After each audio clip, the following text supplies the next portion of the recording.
ஐயாவின் வருகையால் இவ்வரங்கம் ஒளி பெறுகின்றது. நாங்கள் உணர்கின்றோம். வாருங்கள் ஐயா, வருக வருக, அனைவரும் வருக, அருளாசி பெற்று உயிர்கவே. ஓம் ஓம் ஜோதியே, ஜோதியே, ஓம் ஓம் ஜோதியே, ஓம் அருள் ஜோதியே, ஓம் ஓம் ஜோதியே, ஓம் அருள் ஜோதியே. பொருள் தோன்றா துணை தோன்றிய வெள்ளம் கருணை கடல் ஆத்மானி வெற்றியை உருவாக்குவர் மற்றும் தோற்றுவித்த பின்பும் தன்னையே தந்தை கட்டமத்தி முத்தரித்த மொழியில் கருத்து மொழியான் வித்தையின் பயன் சுத்தாந்த நிலையம் பிரகாச அருள்பூர்வம் ஒளியோடு விளையாடும் அங்கே நீதி கை பாவம் போக்கும் திருவடி எல்லா பெரியக்கும் பெரியோர் பெரிய கட்டிக் கொண்டுள்ளோம் சத்குருநாதா நின் தாழ்வாழ்க என் கண்களில் காட்சி நான் என் மனதிற்குள் உள்ளே எண்ணி உன்னோடு பேசிக் கொண்டிருக்கிறேன். குருவின் பெருமைகள் குருவாக குருவிய துணை. ஓம் ஓம் ஓம்.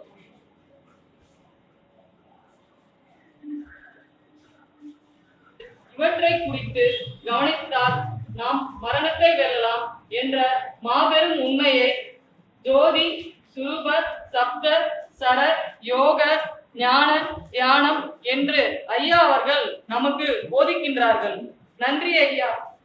ஐயாவின் பயிற்சிகளை பயின்று தங்கள் வாழ்வில் சேமமாக இருக்க அனைவரையும் யோக மந்தின் சார்பாக வாழ்த்துகின்றோம்.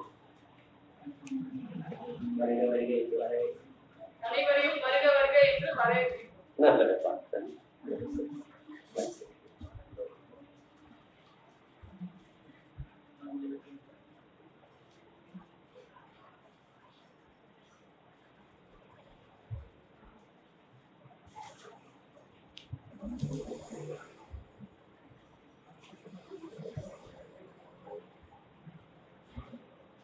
மனிதர்களுக்கு உறக்கம், விழிப்பு என்று இரண்டு நிலைகள் உண்டு. இதை சித்தர்கள் இரவுக்கும் பகலுக்கும் ஒப்பிடுவார்கள். இந்த உறக்கம் சீராக இருந்தது என்று சொன்னால் நம் வாழ்க்கையும் சீராக இருக்கும். அப்ப நல்ல உறக்கம் ஒருவருக்கு இருக்கிறது என்று சொன்னால் அந்த ஆழ்ந்த உறக்கத்தில் அவருக்கு தேவையான அனைத்தையும் இயற்கை தந்துவிடுகிறது. அதனால் சிறந்த உறக்கமே நம் வாழ்க்கைக்கு தேவையான ஒரு சுகம் என்று சொல்லலாம். சும்மா இருக்கும் சுகம் என்பது நீங்கள் நன்றாக உறங்கிக் கொண்டிருக்கிற போதுதான் அது உங்களுக்கு கிடைக்கிறது. இதை குறித்து இன்று நான் உங்களுக்கு சில முக்கியமான உண்மைகளை சொல்ல விரும்புகிறேன். இயற்கையானது எதையும் தடை செய்வதில்லை. ஒரு கதவை அடைத்தால் ஒரு கதவை திறந்துவிடும். அதனால் தனக்கு வேலை இல்லை, நல்ல தொழில் இல்லை, வருமானம் இல்லை, சுகம் இல்லை என்று யாரும் எப்போதும் கவலைப்படக்கூடாது. எந்நோய் வந்தாலும் அதற்கு மருந்தாக நம் உடம்பிலேயே சகலமும் இருக்கிறது. எந்த மருந்தும் தேவையில்லாமல் உங்களுடைய மூச்சே உங்களுக்கு மருந்தாக இருக்கிறது. இந்த ரகசியத்தை தான் சித்தர்கள் மிக அற்புதமாக சொல்லி இருக்கிறார்கள். அது உறங்கும் போது உங்களுக்கு கிடைக்கிறது. இப்ப நாங்கெல்லாம் உறங்கலையா, நல்லா குறைச்சி விட்டு தானே தூங்குறோம். ஏன் ஐயா அப்படி சொல்றாரு? அப்ப எங்களுக்கு ஏன் துன்பம் வருது, கஷ்டம் வருது, வேலை இல்லாம இருக்கோம், தகுந்த நேரத்துல திருமணம் இல்லாம இருக்குது, நல்ல ஒரு வருமானம் இல்லாம இருக்குது, வேலை செய்து கொடுத்தால் கூட அந்த கொடுத்த பில்லுகளுக்கு ஒழுங்கா சீக்கிரத்திலே வரமாட்டேங்குது. இப்படி இதெல்லாம் நம்ம நினைச்சிட்டு இருக்கோம். இது ஏன் என்று கேட்டால் இந்த உறக்கத்தை நீங்கள் தவிர்த்து விடுகிறீர்கள். நீங்கள் உறங்குவது உங்களுக்கு தெரிவதில்லை. உறங்குகிறோம் என்று நினைக்கிறீர்கள். ஆனால் எப்படி உறங்குகிறீர்கள், எப்படி எந்திருக்கிறீர்கள் என்பது யாருக்கும் தெரிவதில்லை. யாரும் அதை பற்றி கவலைப்படுவதும் இல்லை. சித்தர்கள் அறிவுயில் என்று சொல்லக்கூடிய ஒரு அற்புதமான வித்தையை சொல்கிறார்கள். அந்த வித்தையை கற்றவர்கள் விதியை வெல்லுகின்றவர்களாகவும் இனிமேல் எந்த நோயும் இல்லாதவர்களாகவும் இதற்கு பிறகு இளமையும் சுறுசுறுப்பும் உள்ளவர்களாகவும் மீண்டு விடுகிறார்கள். இந்த அற்புதத்தை நான் பார்த்திருக்கிறேன், நான் அனுபவித்திருக்கிறேன். மற்றவர்களுக்கு இந்த வித்தையை சொல்லிக் கொடுத்த போது அவர்கள் இறக்கின்ற தருவாயில் இருந்தாலும் கூட தங்கள் நோய் நொடிகளை எல்லாம் களைந்து விட்டு அடுத்து 10-15 ஆண்டுகள் மிகச் சிறப்பாக இருந்ததை நான் பார்த்திருக்கிறேன். இதில் உள்ள ரகசியம் என்னவென்று சொன்னால், நீங்கள் அறிந்து துயில் கொள்ள வேண்டும். அறிவியல் என்பதே ஒரு ஆழ்ந்த உறக்க நிலையிலே நீங்கள் பெறக்கூடிய ஆழ்நிலை தியானம்தான். தியானம் என்று இதற்கு பெயர் வந்து விட்டதனால் நானும் தியானம் செய்கிறேன் என்று சொல்லி ஒரு கற்பனையை நாம் எல்லோரும் செய்கிறோம். உட்கார்ந்து கொண்டு குரு என்ன சொல்கிறாரோ அதன் பிரகாரம் செய்ய முயற்சிக்கின்றோம். உண்மையில் தியானம் என்கின்ற வார்த்தைக்கு என்ன பொருள் என்று கேட்டால், ஒருங்குதல், ஒருங்கிணைதல், ஒன்று சேர்தல், ஐக்கியமாதல் என்பது பொருளாகும். அப்போ உறக்கத்தில் நீங்கள் எப்படி ஐக்கியமாகிறீர்களா? இதுதான் நாம் அறியக்கூடிய மிக முக்கிய ஒன்றாக இருக்கிறது. அப்படி நீங்கள் அறிந்தால் அதனால் பெறக்கூடிய பயன் இன்னதென்று சொல்ல முடியாத அளவுக்கு மிக உயர்ந்ததாக இருக்கிறது. அதை குறித்து நாம் இப்போது பேசுவோம். அன்னையினுடைய வயிற்றிலே நாதபிந்தாதிகள் கலந்து கரு கொள்ளுகின்ற போது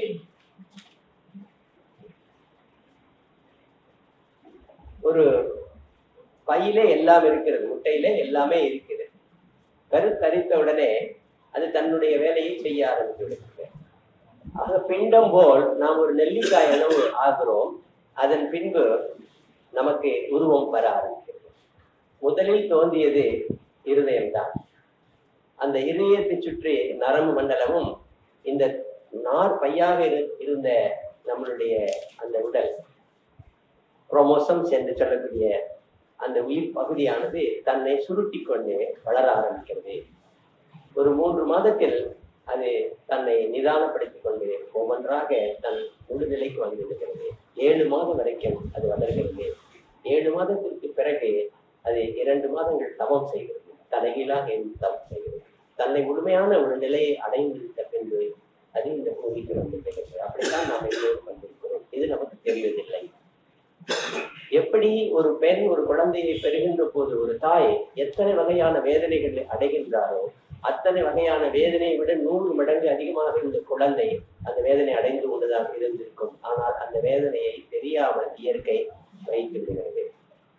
அதற்கு பிறகு நடக்கிற எத்தனையோ ஆபரேஷன் அல்லது மற்ற ஏதாவது ஒன்றுக்கு வேண்டும் என்று சொன்னால் அனஸ்தீசியா கொடுத்து தான் நம்ம அதை சரிப்படுத்துறோம். ஆனால் அப்போது நமக்கு அது தெரியவில்லை என்று சொன்னால் இறைவனுடைய கருணை எப்படி இருக்கிறது என்று நினைத்து பாருங்கள். இதை சித்தர்கள் கண்டுபிடிக்க முயற்சி செய்தார்கள்.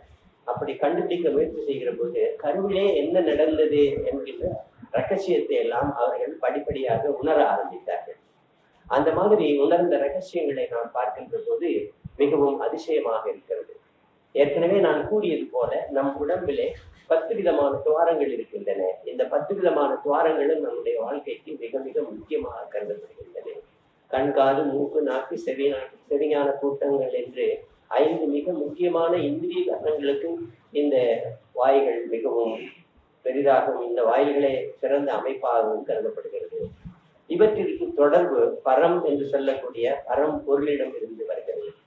பரம் பொருள் என்று சொல்லுகின்ற போது நமது மெய் பொருள் என்று இருக்கக்கூடிய இந்த மெய் பொருளை வழிநடத்துகின்ற, ஆக்குகின்ற, அதை வளர்க்கின்ற, பின்பு அதை ஒடுக்கம் செய்கின்ற அனைத்தையும் அது செய்கிறது. அப்படி செய்வது எல்லாமே பிராணன் என்று சொல்லக்கூடிய ஒரு அபூர்வ சக்தியின் மூலமாக இருந்து நடக்கிறது. அதனால் அதை நாம் ஒரு அளவுக்கு ஜீவாத்மம் பரமாத்மம் என்று தெரிந்து வைத்துக் கொண்டிருக்கின்றோம். இந்த ஜீவாத்மம் பரமாத்மம் என்றெல்லாம் நம்ம சொல்லுகின்ற போது பரமாத்மிகம் எங்கோ இருக்கிறது என்றும் ஜீவாத்மம் நமக்குள்ளே இருக்கிறது என்றும் நாம் நினைத்துக் கொண்டிருக்கின்றோம். ஆனால் உண்மையில் இவை இரண்டும் நமக்குள்ளே இருக்கின்றது. ஆனால் அதை நாம் அறியாமல் இருக்கின்றோம். இதை நாம் அறிந்து விட்டோம் என்று சொன்னால் கவலை இல்லை, துன்பம் இல்லை, நோய் இல்லை, எந்த குறையும் நமக்கு இல்லை, எந்த விதத்திலும் நாம் குறைந்தவர்கள் ஆகிவிட மாட்டோம். யாரும் யாருக்கும் தாழ்ந்தவர்கள் அல்ல. இப்படி மகோன்னதமான அற்புத சக்திகள் நம்மிடையே இருப்பதை, நமக்குள் இருப்பதை நாம் கண்டு வந்துவிட்டோம் என்று சொன்னால் ஒரு சாதாரண மகள் ஒரு மகா புருஷாக ஆகிவிடுவார். ஒரு சாதாரண மகன் ஒரு சிறந்த மகானாக மாறிவிடுவார். இதற்கு சித்தர்கள் நேரடியாக சொல்லுகிறார்கள். இன்றுள்ள விஞ்ஞானிகள், இயற்பியலாளர்கள் பிரபஞ்சத்தை குறித்து அநேக விதமான ஆராய்ச்சிகளை செய்து புது புது கருத்துக்களை ஒவ்வொரு நாளும் நமக்கு கொடுத்துக் கொண்டிருக்கின்றனர். ஹாக்கின்ஸ் போன்றவர்கள், ஸ்டீவன் ஹாக்கின்ஸ் போன்றவர்கள் இந்த பிரபஞ்சத்தை குறித்து ஐன்ஸ்டீனுக்கு பிறகு மிக அற்புதமான அநேக விஷயங்களை அவர் நமக்கு சொல்லி வருகின்றார். அந்த பிரபஞ்ச ரகசியத்தை எல்லாம் உடைத்து அவர் என்ன சொல்லுகின்றார்? பிக் பேங் என்று சொல்லக்கூடிய நிலையிலிருந்து பிளாக் ஹோல் என்று சொல்லக்கூடிய இன்றைய நிலை வரைக்கும் அவர் எடுத்து சொல்லியிருக்கிறார். இது வெளியில் உள்ள ஞானம், வெளி ஞானம் விஞ்ஞானமாகிறது. ஆனால் இவை அனைத்தும் உங்களுக்குள்ளே உள் ஞானமாக, மெய்ஞானமாக இருக்கிறது என்று சித்தர்கள் ஆணித்தரமாக சொல்லுகிறார்கள். Where the big bang is taking place, நாதம் பிந்தம் என்று சொல்லி ஒளியும் ஒளியும், அதாவது சப்தமும் வெளிச்சமும் எப்போது ஒருங்கிணைந்ததோ அப்போதே உங்களுக்குள்ளே அந்த பிக் பேங் என்பது நிகழ்ந்து விடுகிறது. இது அன்னையின் கருவை வயிற்றிலே நிகழ்ந்து விடுகிறது. அதன் பின்பு ஒரு 20 நிமிடங்களுக்குள்ளேயே அந்த கரு தன்னுடைய முழு நிலையை அடைந்து விடுகிறது. அதற்கப்புறம் நிகழ்வது எல்லாமே வளர்ச்சி பரிமாணங்கள் தான். Only that 20 seconds very important. அந்த நேரத்தில் எப்படி யூனிவர்ஸ் உண்டாவதற்கு ஒரு பிக் பேங் என்று சொல்லி ஒரு சூரியனை சேர்ந்த இத்தனை கிரகங்களும் உண்டாகி இந்த பிரபஞ்சமே உண்டாயிற்றோ அதற்கும் 20 வினாடிகள் தான் ஆயிற்றாம். அதுபோல அன்னையின் வயிற்றிலே நாம் பிறப்பதற்கும் 20 வினாடிகள் தான் ஆகின்றது. இந்த 20 வினாடிகளுக்குள் நமக்கு என்னெல்லாம் நிச்சயிக்கப்படுகிறது என்று கேட்டால், உங்களுடைய பிறப்பு ஆனா பெண், உங்களுடைய வாழ்க்கையினுடைய நிர்ணயம், அதாவது வயது, எத்தனை வயது இருப்பீர்கள், எந்த வயதில் திருமணமாகும், எந்த வயதில் நோய் துன்பங்கள் வரும், எந்த வயதில் வியாதிகள் நீங்கும், எப்போது என்ன நடக்கும் என்று எல்லாமே எழுதி வைக்கப்பட்டிருக்கிறது. தலை விதி என்று இதை சொல்லி நம் முன்னோர்கள் சொன்னார்கள். நாம் கண்ணை மூடிக்கொண்டு நாம் இதை நம்ப வேண்டாம். இன்று நீங்கள் இங்கே வந்து உட்கார்ந்து இருக்கிறீர்கள் என்று சொன்னால் இதுவும் உங்களுடைய சஞ்சிதத்திலே எழுதி வைக்கப்பட்டிருக்கிறது. இன்று ஒரு மகத்துவமான இடத்திற்கு நாம் செல்ல போகிறோம். அற்புதமான ஆன்மீக விஷயங்களை கேட்பதற்காக இன்று ஆண்டவன் நமக்கு இதை எழுதி வைத்திருக்கின்றார் என்றுதான் பொருளாகிறது. அந்த வகையில் இன்று வந்திருக்கிற எல்லோருமே மிகவும் கொடுத்து வைத்தவர்கள். ஏனென்று கேட்டால், உங்களை பற்றி தெரிந்து கொள்ளக்கூடிய ஒரு ஒப்பற்ற வாய்ப்பை ஐயா மூலம் இன்று 18 சித்தர்கள் உங்களுக்கு தந்திருக்கிறார்கள். அன்னை ஆதிபராசக்தி தமிழ் தாயினுடைய ரூபத்திலே இன்று உட்கார்ந்திருக்கின்றார். தேசிகத்தையும் தெய்வீகத்தையும் இரு கண்ணாக பார்க்க வேண்டும் என்கின்ற கருத்துடைய ஒரு அற்புதமான பிள்ளை உங்களுக்கு முன்னாடி உட்கார்ந்து பேசிக் கொண்டிருக்கிறது. யாரெல்லாம் நீங்கள் காப்பாற்ற வேண்டும் என்று சொன்னால் முதலில் வருவது யாரை? அந்தனர், ஆணிரை, பெண்டிர், குழந்தைகள். ஒன்றாக தெரிந்து வைத்துக் கொள்ளுங்கள். யார் உங்களுக்கு கற்றுத் தருகிறார்கள்? அந்தணனாக இருந்து உங்களை எது வாழ வைக்கிறதோ, அந்தமிழ் இன்பம் அழிவில் வீடு என்பதனால் சிந்தையும் மொழியும் செல்லாத நிலைமையில் இருக்கக்கூடிய இந்த ஆத்மா உங்களை ரட்சிக்கிறது, காக்கிறது, வளர்க்கிறது. இதை எடுத்து சொன்னது வேதமாக இருக்கிறது. இந்த வேதம் அன்றிலிருந்து இன்று வரை தலைத்திருப்பதற்கு அவர்கள் காரணமாக இருந்தார்கள். அப்படி இருந்த அந்த வேத வித்துக்களை நாம் பாதுகாக்க வேண்டும் என்கிறது முதல் கருத்தாக அவர் சொல்கிறார். அப்படியானால் இப்போது நான் உங்கள் முன் எடுத்து வைக்கக்கூடிய இத்தனை விஷயங்களுமே அந்த வேத ஆகமங்களுக்குள்ள இருந்தது தான். சித்தர்கள் எனக்கு அருளிதைத்தான் நான் உங்களுக்கு கொடுத்து கொண்டிருக்கிறேன். என்ன பொருள் என்று கேட்டால், யார் ஒருவர் மரணமில்லாத ஒரு பெருவாழ்வை பற்றி உங்களுக்கு சொல்லுகின்றார்களோ, அதை சொல்லக்கூடிய கருத்துக்கள் அடங்கிய வேதங்கள் இருக்கின்றனவோ, அந்த வேதங்கள் உங்களுக்கு முதலில் பாதுகாக்கப்பட வேண்டியதாக இருக்கிறது. அதை காப்பாற்றியவர்களையும் காப்பாற்றி வைத்துக் கொண்டிருக்கிறவர்களையும் அந்த நூல்களையும் நாம் எந்த காலத்திலையும் காப்பாற்ற வேண்டும் என்பது முதல் கருத்தாக ஆகிறது. ஏனென்றால் அந்த அனல் என்பது உங்கள் உடம்புக்குள்ளே 98.4 என்ற your temperature pressure, your own temperature pressure, இது வாழ்வதற்கும் வளர்வதற்கும் அந்த 20 வினாடிகளிலே உங்களை உயிர்ப்பித்துக் கொண்டு வந்து வாழ்நாள் முழுதும் பிராணனாக 2 துவாரம், மூக்கு துவாரங்கள் வழியாக மூச்சாக நடந்து கொண்டிருக்கிறது. ஒவ்வொரு நாளும் இறைவன் உங்களுக்குள்ளே சென்று வந்து கொண்டிருக்கின்றார். நீங்கள் திறந்த வீடாக போட்டு வைத்திருக்கிறீர்கள் உங்களுடைய உடம்பை. உங்களுடைய உடல் கட்டம் என்பது தோளுக்கு கீழே இடுப்புக்கு மேல, இதற்குள்ளேதானே எல்லாம் வைக்கப்பட்டிருக்கிறது. உங்களுக்கு வேண்டிய அத்தனையும் இங்கே இருக்கிறது. வழி நடத்துவதற்கு மூளை என்று சொல்லக்கூடிய ஒரு சிறு பகுதி மட்டும் மண்டையில மிக பாதுகாப்பாக பெட்டகமாக லாக்கர் போல வைக்கப்பட்டிருக்கிறது. கழுத்துக்கு மேல ஆடிக்கிட்டு தான் இருக்கு, கைக்குள்ளேயும் ஆடிக்கிட்டு தான் இருக்கு, காலுக்குள்ளேயும் அப்படிதான் இருக்குது. இதெல்லாம் காற்றினால் நடக்கக்கூடிய. நீங்க இப்படி குடிக்கிறதுனால உங்களுக்கு காற்று தான் தேவைப்படுது, நீங்க எழுதுறதுனாலும் உங்களுக்கு காற்று தான் தேவைப்படுது. இந்த எழுதுறதுக்கு வேண்டிய கருத்துக்கள் வந்து தலை மூளையில் இருக்கக்கூடிய காட்டக்சல் வேலை செய்கிறது. உங்களுடைய ஒவ்வொரு அங்க அசைவும் இந்த காற்றினால் தான் நிகழ்கின்றது.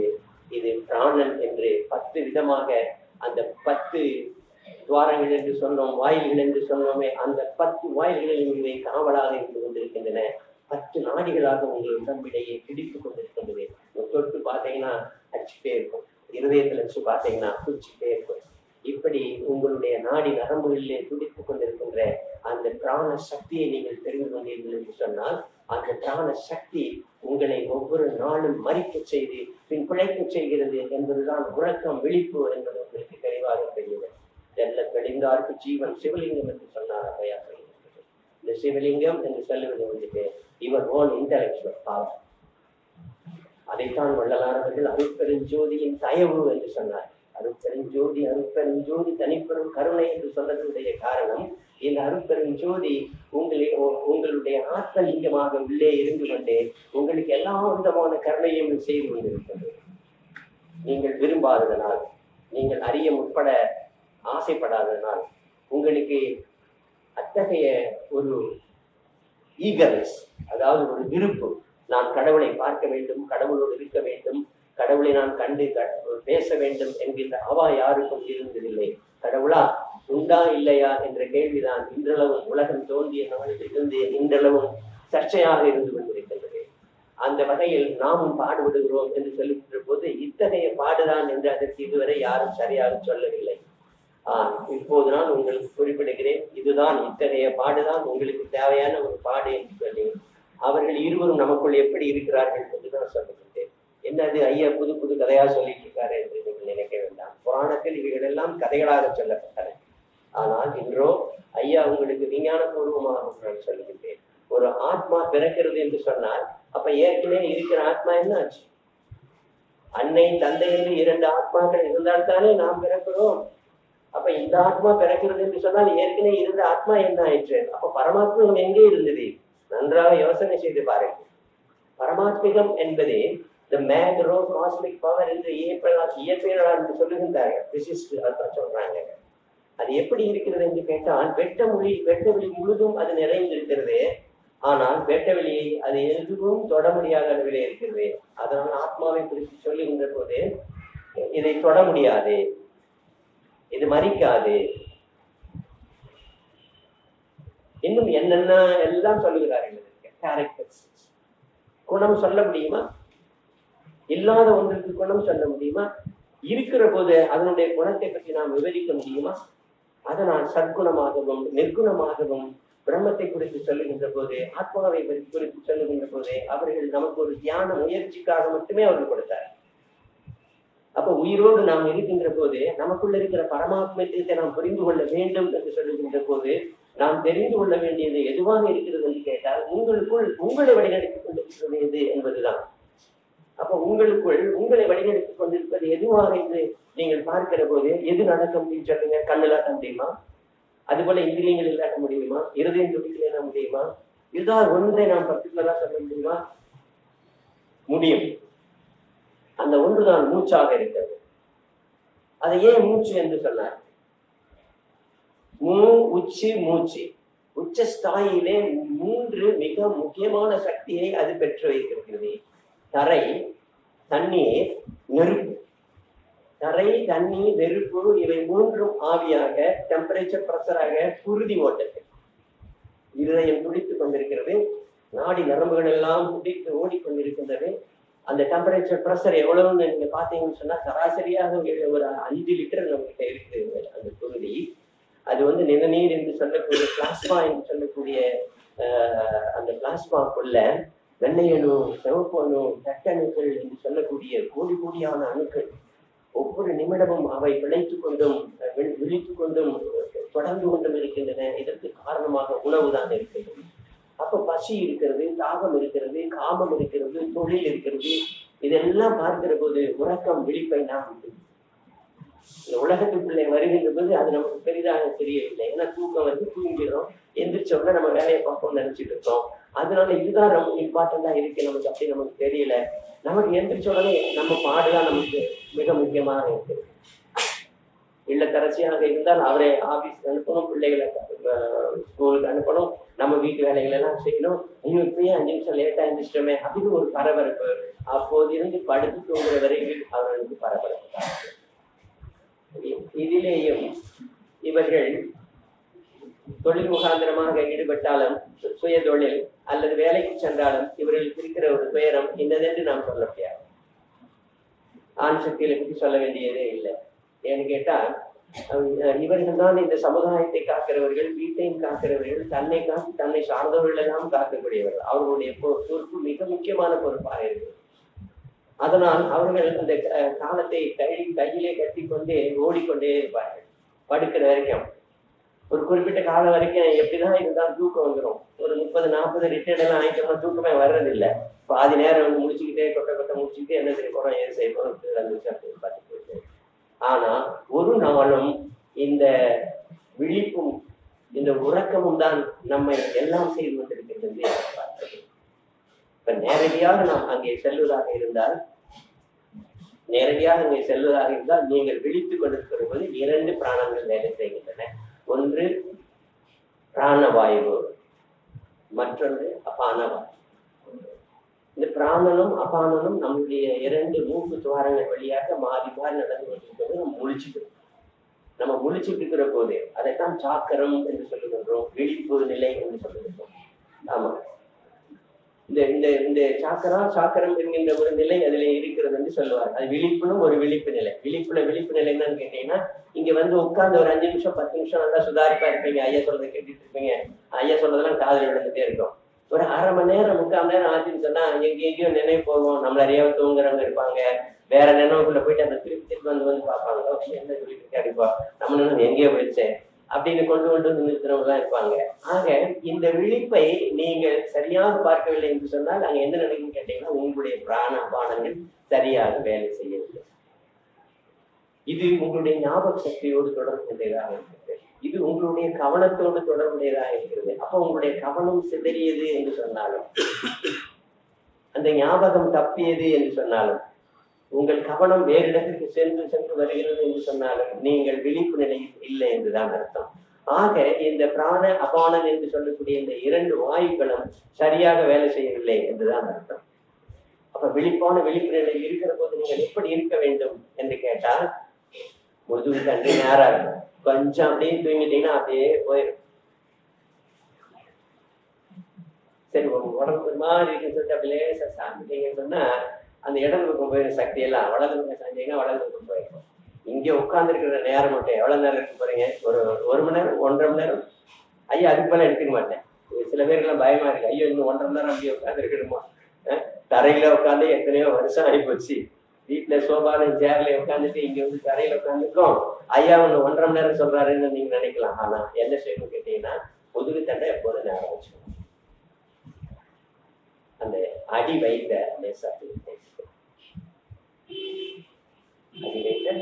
அதுக்காக ஃபுல்லா எக்கி வச்சுக்கிட்டு ஐயா சொன்னாலும் போகும்போது வயிற்று வலி வந்துடும்.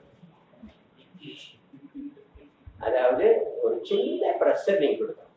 அந்த இப்ப என்ன செய்யணும்னு கேட்டீங்கன்னா, எல்லாரும் உட்கார்ந்த உடனே டப்புன்னு தொங்க விட்டுரும். அது 35 வயசு வரைக்கும் ஒன்றும் தெரியாது. அதுக்கப்புறம் மெல்ல மெல்ல மெல்ல மெல்ல அப்படி வந்து அதுக்கப்புறம் குட்டி பானை மாதிரி நிறைய பேர் பார்ப்பேன். The reason என்னன்னு கேட்டீங்கன்னா, ஒரு சின்ன வேலை தான். அதாவது ஹோல் யுவர் அர்த்தம், உங்களுடைய அந்த அடி வயிற்றை சிறிது எக்கி பிடித்து கொண்டாடும். எக்குதல் வேறு, வயிற்றை எக்கிக்கணும். சிங்கம், புலி, கரடி, நம்ம வீட்டுல வளர்க்கக்கூடிய பூனை, நாயெல்லாம் பாருங்க, அந்த வயிற்றை எப்படி வச்சுட்டு பாருங்க. அது அடி வயிற்று நீங்க பாத்தீங்கன்னா அப்படி அது எக்கி இருக்கும். வேகமா ஓடும்போது குறைக்கும் போதெல்லாம் பாத்தீங்கன்னா அதனுடைய அந்த சிஸ்டத்தை நீங்க பார்க்க முடியும். ஆனா நம்ம எல்லாம் அப்படியே இல்லை. எப்போ ஒரு நிம்மதி வந்தோடனே வயிற்றை தொங்க விட்டு முதல்ல சொப்பதான். ஆக முதுகு தண்டு நேரா நிக்கல, அந்த எக்கிக்கிட்டீங்கன்னு வச்சுக்கோங்க, எந்த ஒரு சூழ்நிலையும் தொப்ப விழாது. நீங்க முதுகண்டு நேராவே முதுகண்டு நேராவே. அதுக்கப்புறம் கவனம் முழுவதும் எங்க இருக்கணும் அப்படின்னு கேட்டீங்கன்னா, ஐயா சொல்லட்டும், காது கவனம் கேட்டுட்டு இருக்குது, கண்ணு பார்த்துட்டு இருக்குது, ஆனால் உங்கள் கவனம் எல்லாம் நெற்றி போட்டிலே இருந்தால் போதும். நெற்றி போட்டிலே இருந்தால் போதும். உங்கள் உடம்புக்கு ஒரு சித்த ஆகாசம், சிதாகாசம் என்று சித்தர்களுக்கு சொல்லவில்லை. சுப்பிரமணியர் கடவுள் தமிழ் கடவுள் என்று சொல்வாங்க. ஏன் அவரை சுப்பிரமணியர் கடவுள் தமிழ் கடவுள் சொல்றாங்க? சுப்ரம் என்று சொன்னால், சுப் என்று சொன்னால் மௌனம், பரமோனம். சுப் பரம், பரம் என்று சொன்னால் the sum total of all the universe, வெட்ட வெளி, விண்ணின் விரிவு, எவர் எக்ஸ்பாண்டிங், நெவர் எண்டிங். இந்த விண்ணினுடைய விரிவு எப்படி இருக்கு அப்படின்னு கேட்டீங்கன்னா, விரிந்து கொண்டே இருக்கிறது. என்னைக்கு பிக் பேங் என்று சொல்லக்கூடிய அந்த பெரு வெடிப்பு வந்ததோ அன்றிலிருந்து இன்று வரை அது விவரணையாகி கொண்டேதான் இருக்கிறது, விரிந்து கொண்டேதான் இருக்கிறது. இதுவரைக்கும் அதை யாரும் அளவிட்டதில்லை, கண்டதும் இல்லை. எத்த சித்தராக உண்டு, கண்டதும் இல்லை. அது போல உங்க உடம்புல 5 லிட்டர் இந்த குருதி ஓட்டம் ஓடிக்கொண்டு இத்தனை பிரஷர் எல்லாம் இருந்தாலுமே கூட உங்களுடைய கவனத்தை நீங்கள் நெற்றியில வைத்துக் கொண்டு விட்டால் கிட்டத்தட்ட நீங்கள் ஒரு பரநிலையை இருந்து கொண்டு ஒரு நல்ல விளைந்த காட்டை காவல் செய்வது போலாம். ஒரு கம்பங்கதில் ஒரு காடு இருக்குது, திருட வராம, ஆடு மாடுகள் உள்ள வராம, எத்தனைதான் வேலி போட்டிருந்தா கூட பறவைகள் உள்ள வந்துடும். அப்போ ஒரு பரம் கட்டி அதுல ஒரு கவன் கல்லையை வச்சுட்டு உட்கார்ந்து இருப்பாங்க. திடீர்னு பறவைகள் கூட்டம் கூட்டமா வந்தேன்னா இங்க 2 கல்லை எரிவாங்க, பாதுகாப்பா இருப்பாங்க. இது எப்படி அந்த கம்பங்காடு முழுதும் ஒரு ஏக்கர் நிலம் சொன்னா எங்கேயாவது இடத்துல நடுவுல ஒரு உயரமான ஒரு பரம் கட்டி அதுல இருப்பாங்க. அது போல எந்த இடத்துல இருந்து பார்த்தாலும் நம் உடலில் இருக்கக்கூடிய அத்தனை அந்த அங்கங்களை பார்க்கக்கூடிய ஒரு இடமாக ஒரு மணக்கண் உள்ள இடம் இந்த நெற்றி பட்டம். 2 புருவமும் அந்த புருவத்துக்கு மத்தியிலே உங்களுடைய கவனத்தை நீங்கள் வைத்தால் போதும். கவனம் ஒருபோதும் சதுரவே சதுராது. உண்ணும் போதும், உறங்கும் போதும், ஒரு தொழில் பண்ணும் போதும், எண்ணும் போதும், வண்டி ஓட்டிட்டு போனாலும் எது செஞ்சாலும் உங்களுடைய கவனத்தை நெத்தியில வச்சுக்கணும். அதே மாதிரி படுத்து தூங்க போகும்போது உங்க கவனத்தை நெத்தியில வச்சுக்கிட்டீங்க அப்படின்னு சொன்னீங்கன்னா அந்த தூக்கத்தினால் வரக்கூடிய முழு பயனும் உங்களுக்கு கிடைக்கும். எண்ணியோங்க எய்துவர் என்று இதனை வள்ளுவ பெருந்தகை குறிப்பிடுவார். நீங்கள் எண்ணிய எண்ணம் சிறப்பாக நடக்க வேண்டும் என்று சொன்னால் உங்களுடைய எண்ணம் கவனம் எல்லாம் அங்கேதான் இருக்கும். இப்ப இந்த பிராணனும் அபானனும் என்ன செய்து அப்படின்னு கேட்டீங்கன்னா, ஒரு குறிப்பிட்ட காலம் வரை நடந்து அவை 2ம் சமானமாகிவிடும். பிராண அபானன் சரி சமமாக இருந்து வேலை செய்கிறது முழு கவனமாக இருக்கும். நீங்கள் கவனித்தால் இந்த 2 காற்றும் சரிபாதியாக இருக்கும். சரிபாதியாக இருக்கிற போது உங்களுக்கு தூக்கச்சடவு வந்துடும், உறக்க வரமா இருக்கும், கொட்டாய் வரும், உறக்கத்தினுடைய சாயல் வந்துடும். அப்படிதான் என்ன, இந்த 2 வாயுக்களும் 2ம் ஒருங்கிணைந்துவிட்டது, அதற்கு ஓய்வு தேவைப்படுகிறது. அதனால் அது தன் நிலையை 2 பேரும் ஒன்னா சேர்க்கிறாங்க. எங்கிட்ட அப்பா ஒரு பக்கம் வேலை செஞ்சுட்டு இருந்தாரு, எங்கிட்ட அம்மா ஒரு பக்கம் வேலை செஞ்சுட்டு இருந்தாங்க. ஒரு நேரம் வந்துட்டு சாப்பாடு டைம், எல்லா 2 பேரும் ஒன்னா உட்காந்துட்டாங்க. உட்காந்து சாப்பிட்டு கொஞ்ச நேரம் ஓய்வு எடுப்போம் அப்படின்னு சொல்ற மாதிரி இந்த 2 வாயுக்களும் பிராணனும் அபானனும், அபானன் என்பது சக்தி வாயு, பிராணன் என்பது அதற்குரிய அந்த சக்தி கொடுக்கக்கூடிய வாயு. இது 2ம் ஒன்னா சேர்ந்து கொஞ்ச நேரம் பேசாம இருப்பாங்க. அந்த நேரம் நமக்கு தூக்கம் வர மாதிரி இருக்கும். நம்ம இப்ப தூங்க ஆரம்பிச்சிட்டோம். தூங்க ஆரம்பிச்ச உடனே வியானன் என்கின்ற ஒரு நிலை நமக்குள்ளே நடக்கிறது. இந்த வியானன் என்பதே உண்ட மயக்கம் தொண்டருக்கும் உண்டுன்னு சொல்லுவாங்க. சாப்பிடுறது நமக்கு ஒண்ணும் தெரியாது, சாப்பிட்டு கொஞ்ச நேரத்துல நமக்கு தூக்கம் வர மாதிரி, சாப்பிட்டு கொஞ்ச நேரத்துல நமக்கு தூக்கம் வர மாதிரி. ஏன் அப்படின்னு கேட்டீங்கன்னா, இது இறப்பையிலிருந்து ஒரு 2 மணி நேரம் கழித்து சிறுகுடலுக்கு இறங்கி வரும். அப்படி சிறுகுடலுக்கு இறங்கி வந்த உடனே சிறுகுடல்ல குடல் உறிஞ்சிகளிலிருந்து நம்ம சாப்பிட்ட உணவை எல்லாம் அதில் உள்ள முக்கியமான தாதுக்களை எல்லாம் பிரித்து எடுத்து அதை பத்திரப்படுத்திக் கொள்ளும். எங்கே எது தேவையோ உடலுக்குடன் தேவையாக இருப்பதெல்லாம் உடலுக்குடன் கொடுத்துட்டே இருக்கும். அப்படி வியாபகம் பண்ணிட்டு இருக்கோம். அதனாலதான் வியானன் என்று அந்த வாயுக்கு சொன்னாங்க. இந்த வியான வாயு வேலை செய்கிற போது நாம் ஆழ்ந்த உறக்கத்தில் இருப்போம். இந்த உறக்கம் வர்றதுக்கு முன்னாடி ஒரு சொப்பனம் என்று சொல்லக்கூடிய ஒரு கனவு நிலை நமக்கு. இந்த கனவு நிலையில என்ன நடக்கிறது என்று பார்த்தால், நீங்களே பிரபஞ்சத்தை சிருஷ்டிக்கிறது போல சிருஷ்டி கர்த்தாவாக மாறி விடுகிறீர்கள் என்று வேதங்கள் சொல்லுகிறது. நீங்கள் அனுபவத்திலையும் அதை பார்க்கலாம். பெரும்பாலும் நம்ம அம்மா அப்பா நம்ம கனவுல எப்பயாவது சில சமயங்களை வருவாங்க, நமக்கு தெரிஞ்சவங்க எப்பயாவது வருவாங்க. கனவுல என்ன நடக்குதுன்னு நமக்கு தெரியாது, முடிச்சு பார்த்த உடனே எல்லாமே மறந்து போயிடும். ஆனா நீங்க பாத்தீங்கன்னு சொன்னா இந்த உலகத்துள்ள அத்தனையும் நீங்க பார்க்கலாம். இது அவ்வளவும் உங்களுடைய ஆத்மா அங்கே சிருஷ்டித்து கொண்டிருக்கிறது. இந்த உலகத்தை சிருஷ்டிப்பதற்கு எவ்வளவு அந்த இயற்கையினுடைய நிலைகள் இருக்கும் என்று யோசனை செய்து பாருங்கள். அங்கே அழுகிறீர்கள், சிரிக்கிறீர்கள், சண்டை போடுகிறீர்கள், எல்லாமே நடக்கிறது. ஆனா முடிச்சு பார்த்தோம்னா அது கனவுன்னு தெரியும். அப்படி ஒரு பாம்பை நீங்க பார்த்திருக்கே மாட்டீங்க, உங்களை விரட்டி வந்திருக்கோம். ஆமா, ஒரு வேதாளம் உங்களை விரட்டி வந்ததுன்னா அது பறக்கிற மாதிரி நீங்களும் பறந்தெல்லாம் சண்டை போட்டுருக்கீங்க. சில பேரெல்லாம் வந்துட்டு கால் கையை உதைவாங்க, பக்கத்துல இருக்கிறவங்க மேல அடி சரியா விழுகும், சொல்லிட்டு உயிர் கத்துறவங்க எல்லாம் இருப்பாங்க. அவ்வளவு சக்தியும் அவ்வளவு உண்மையில நடக்கிற மாதிரி இருக்குது. ஆனா அது கனவு. அப்படியானால் அது அந்த ஆத்மா தான் அதை சிருஷ்டித்துக் கொண்டிருக்கிறது. இந்த சமான நிலையிலே அது நிகழும். இன்னும் சமாதானம் ஆகலைன்னு அர்த்தம். அது சமாதானம் ஆன வியானம் ஆனவனே ஆழ்ந்து தூக்கம். ஆழ்ந்து தூக்கத்துல எதுவுமே தெரியாது. இந்த நிலையில் தான் எல்லா புனரமைப்புகளும் நிகழ்ந்து கொண்டிருக்கின்றன. நீங்கள் கவனத்தை நெற்றியிலே வைத்து, என்னுடைய தொழில் நன்றாக நடக்கணும், என் குழந்தைகளுக்கு நல்ல ஒரு வேலை வாய்ப்பு கிடைக்கணும், நல்ல கணவன் கிடைக்கணும், நல்ல மனைவி கிடைக்கணும், எங்க குடும்ப சீரா இருக்கணும் அப்படின்னு சொல்லிட்டு அந்த நெத்தியில நினைவு வச்சு ஒரு சங்கல்பப்படுத்தீங்க அப்படின்னு சொன்னீங்கன்னா அதுவும் நிறைவேறும். இவங்க எப்படி படுப்பாங்க அப்படின்னு கேட்டீங்கன்னா, இவ்வளவு காலமாச்சு நீ கடவுள் கண்ணை திறக்க மாட்டேங்கிறாரு, நானும் இல்லாத கோயில் எல்லாம் வேண்டாத சாமிகளெல்லாம் இல்லை, இப்படிதான் நினைச்சிட்டு இருப்பாங்க. உறுதிப்பட நெற்றியிலே நினைவை வைத்து ஒரு சங்கல்பம் செய்ய மாட்டார். இந்த சங்கல்பத்தை நீங்கள் சரியாக வைத்தீர்கள் என்று சொன்னால் யாருக்கும் அது நிச்சயமாக கிடைக்கும். யாரா இருந்தாலும் அது கிடைக்கும். அதுவும் உங்களுடைய சங்கல்பம் பொது சங்கல்பமாகவும் உலகத்தை பரிபாலிக்கக்கூடிய சங்கல்பமாகவும் இருந்தது என்று சொன்னால் அது நிச்சயமாக நடக்கும், அறுதிட்டு நடக்கும். அதனால் உள்ளுவதெல்லாம் உயர்வுள்ளல் என்று பெரியவர்கள் சொன்னார். இங்க நீங்க என்ன செய்யணும், இந்த சமான வாயு நடக்கிற போதே உடலுக்கு நல்லா இருக்கணும், குடும்பம் நல்லா இருக்கணும், குடும்பத்துக்கு என்னென்ன வேணுங்கிற வேண்டுதல் எல்லாம் இங்கே வச்சுக்கணும். இங்க யோக மந்திரிக்கு வந்தோட நீங்க என்ன கேட்டாலும் உங்களுக்கு கிடைச்சிருக்கும்.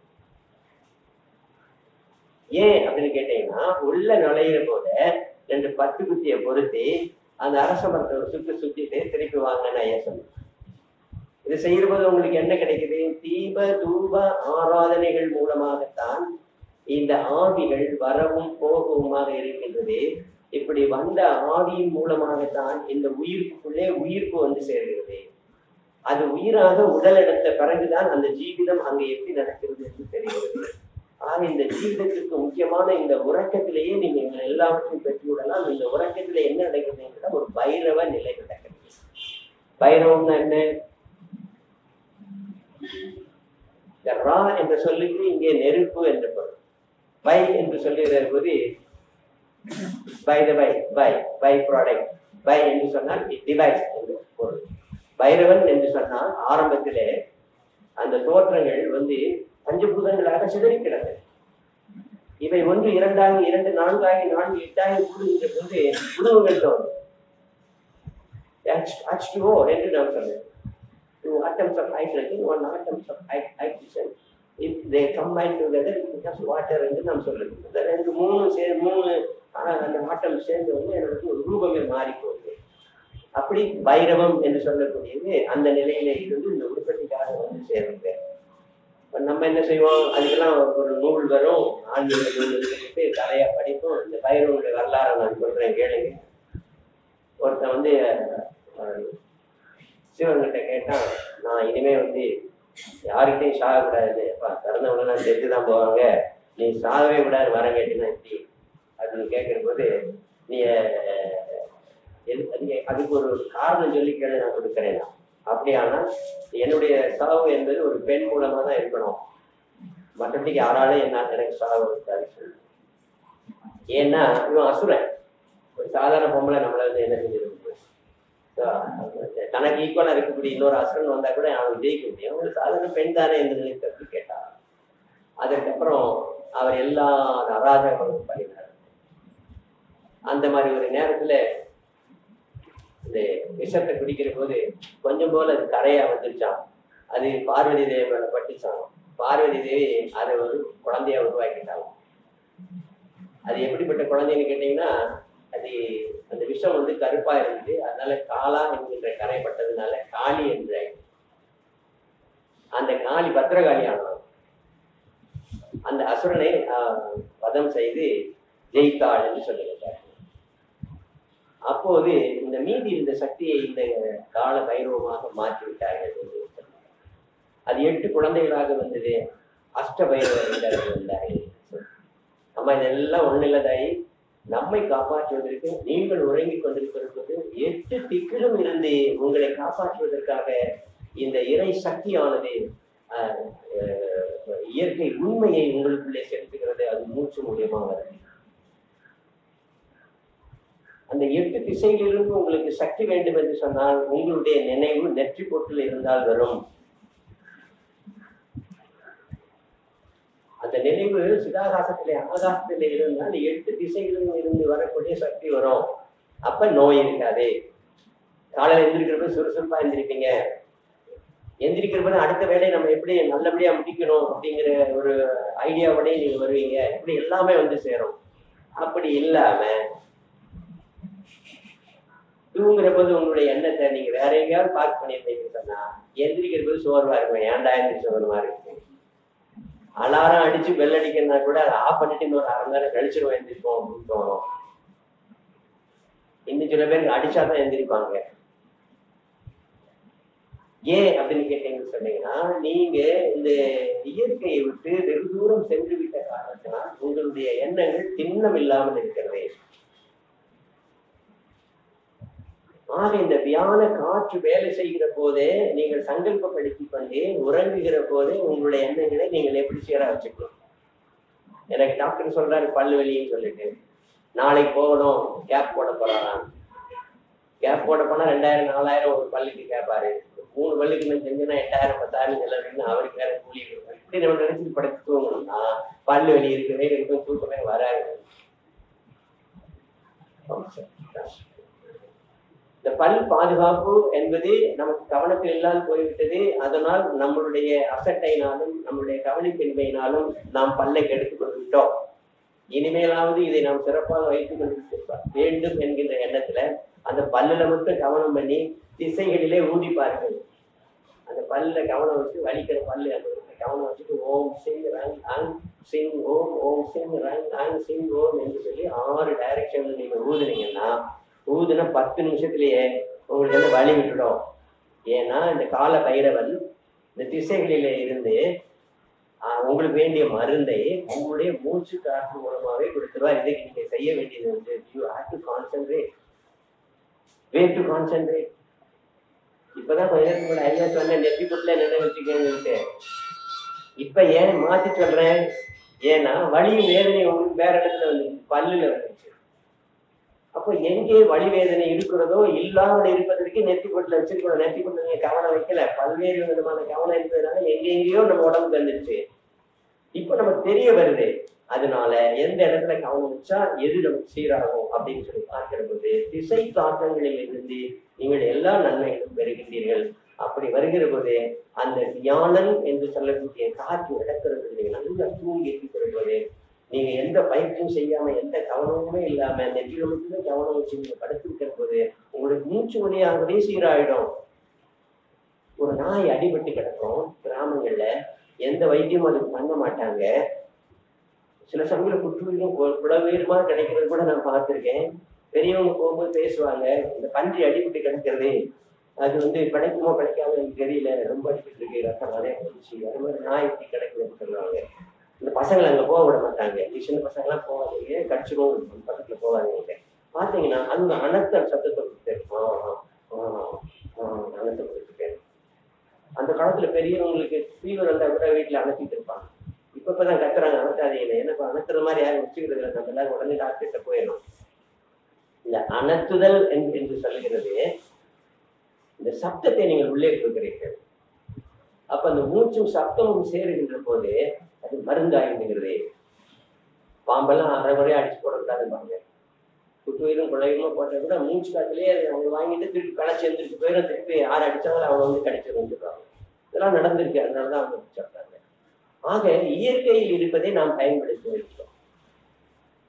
இயற்கையில் இருக்கக்கூடிய மூலிகைகள் எப்படி தம்மை சிறப்புப்படுத்திக் கொண்டிருக்கின்றன நீங்க நினைச்சு பாருங்க. ஐயா அடிக்கடி சொல்லுவேன், ஒரு நிலத்துல கரையில வேம்பு இருக்கிறது, அந்த நிலத்திற்குள்ளே கரும்பை விதைத்திருக்கிறார்கள். இந்த இரண்டிற்கும் தண்ணீர் ஒன்று போதுதான் பாய்ச்சப்படுகிறது. உணவு வகைகள் என்று சொல்லக்கூடிய அந்த உரம் போன்றவைகளும் ஒன்றாகத்தான் கொடுக்கின்றார்கள். ஆனால் வேம்பு மட்டும் கசப்பாக இருக்கிறது, கரும்பு மட்டும் இனிப்பாக இருக்கிறது. எப்படி ஒரு இடத்துல இந்த கரும்புடைய இலையை பாருங்க, இந்த வேம்புடைய இலையை பாருங்க, இதனுடைய ஸ்ட்ரக்சர் பாருங்க, இதனுடைய ஸ்ட்ரக்சர் பாருங்க. இயற்கையிலே எதை எப்படி எடுத்துக்கொள்ளலாம், எடுத்து எவல்யூஷன் என்று சொல்லக்கூடிய இந்த பரிமாணங்கள் எப்படி நிகழ்கின்றன என்று பார்க்கிறது. ஒன்றொன்றுக்கும் ஒவ்வொரு சக்தி இருக்கிறது. அதனால் மூலிகைகள் அவை அவைக்கு தேவையானவற்றை அவைவை தானாகவே தனியாகவே எடுத்துக்கொள்கின்றன. நம்ம மட்டும்தான் டாக்டர் தேடி போறோம். டாக்டர் என்ன செய்யறாரு, இது மாதிரி மூலிகைகள் இருந்தும் பிற கெமிக்கல் இருந்துதான் நம்மளுடைய கெமிக்கல் பாடியை சரிப்படுத்த வச்சிருக்கிறாங்க. நம்ம உடம்பெல்லாம் வந்து 95% தண்ணீர் தான் இருக்கிறது. உங்களுடைய ஃபேட் கண்டென்ட்ஸ்ல என்ன இருக்கு, உடம்புல ஃபேட் ஆயிருக்குன்னா அதுல என்ன இருக்குது, 3 மிக முக்கியமான பொருள் இருக்குது. ஒண்ணு ஆக்சிஜன் இருக்குது, கார்போஹைட்ரேட் இருக்குது, ஹைட்ரஜன் இருக்குது. 3 சேர்ந்தா ஃபேட்டா இருக்கு, எரிபொருள் இது. இது எரிஞ்சு தகனமாகலை அப்படிங்கிற போது மெல்ல வந்து அடிவயிற்றுக்கு வந்து சேரும். நீங்க அப்படியே விட்டுட்டீங்க அப்படின்னு சொன்னீங்கன்னா அது மெல்ல மெல்ல மெல்ல அதுக்கப்புறம் தொப்பை ஆயிடும், தொப்புன்னு ஆயிடும், தொப்பை ஆயிடும். ஒரு வெர்னியர் கல்பர் வச்சுட்டு இப்படி பிடிச்சிட்டு மெஷர் பண்ணி பார்த்தீங்கன்னா தெரியும். அந்த காலத்துல டீச்சர்ஸ் எல்லாம் என்ன பண்ணுவாங்க, மெல்ல வயிற்றை பிடிப்பாங்க, தொடையில கிள்ளுவாங்க, இந்த தொழி மட்டும்தான் வரும். இப்ப எல்லாம் வயிற்றுல கிள்ளுனா இவ்வளவு பெருசு வந்துடும் சில பேருக்கு. ஏன்னா அந்த தோல் அவ்வளவு பெருசா இருக்குது.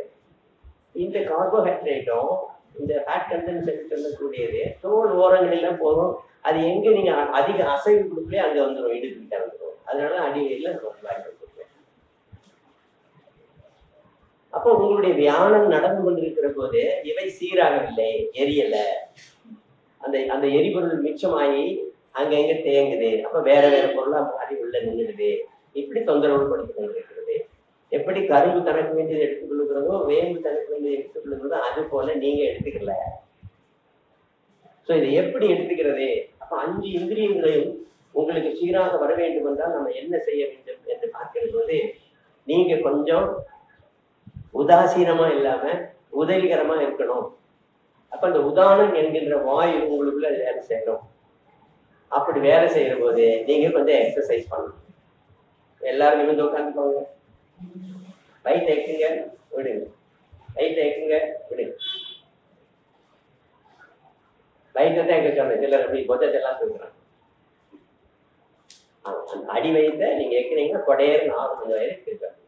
நீ செய்ய வேண்டாம்ப்பா, அது எக்குங்க. டெய்லி ஒரு 5 நிமிஷம். Pregnant woman should not do it. ரொம்ப என்ன மாதிரி வயசானவங்க செய்யக்கூடாது. ஹார்ட் ப்ராப்ளம் வந்து ஆப்ரேஷன் பண்ணியிருந்தீங்கன்னா இது செய்ய வேண்டாம். மற்றபடிக்கு எல்லாரும் செய்யலாம். அதுலேயும் பேங்க்ரியாஸ், அதாவது அந்த சுகர் இருக்கிறவங்க இது செஞ்சீங்கன்னா சுகரே இருக்காது. ஒரு 10ல இருந்து ஒரு 20 முறை அது செய்யும். வயிற்றுக்கு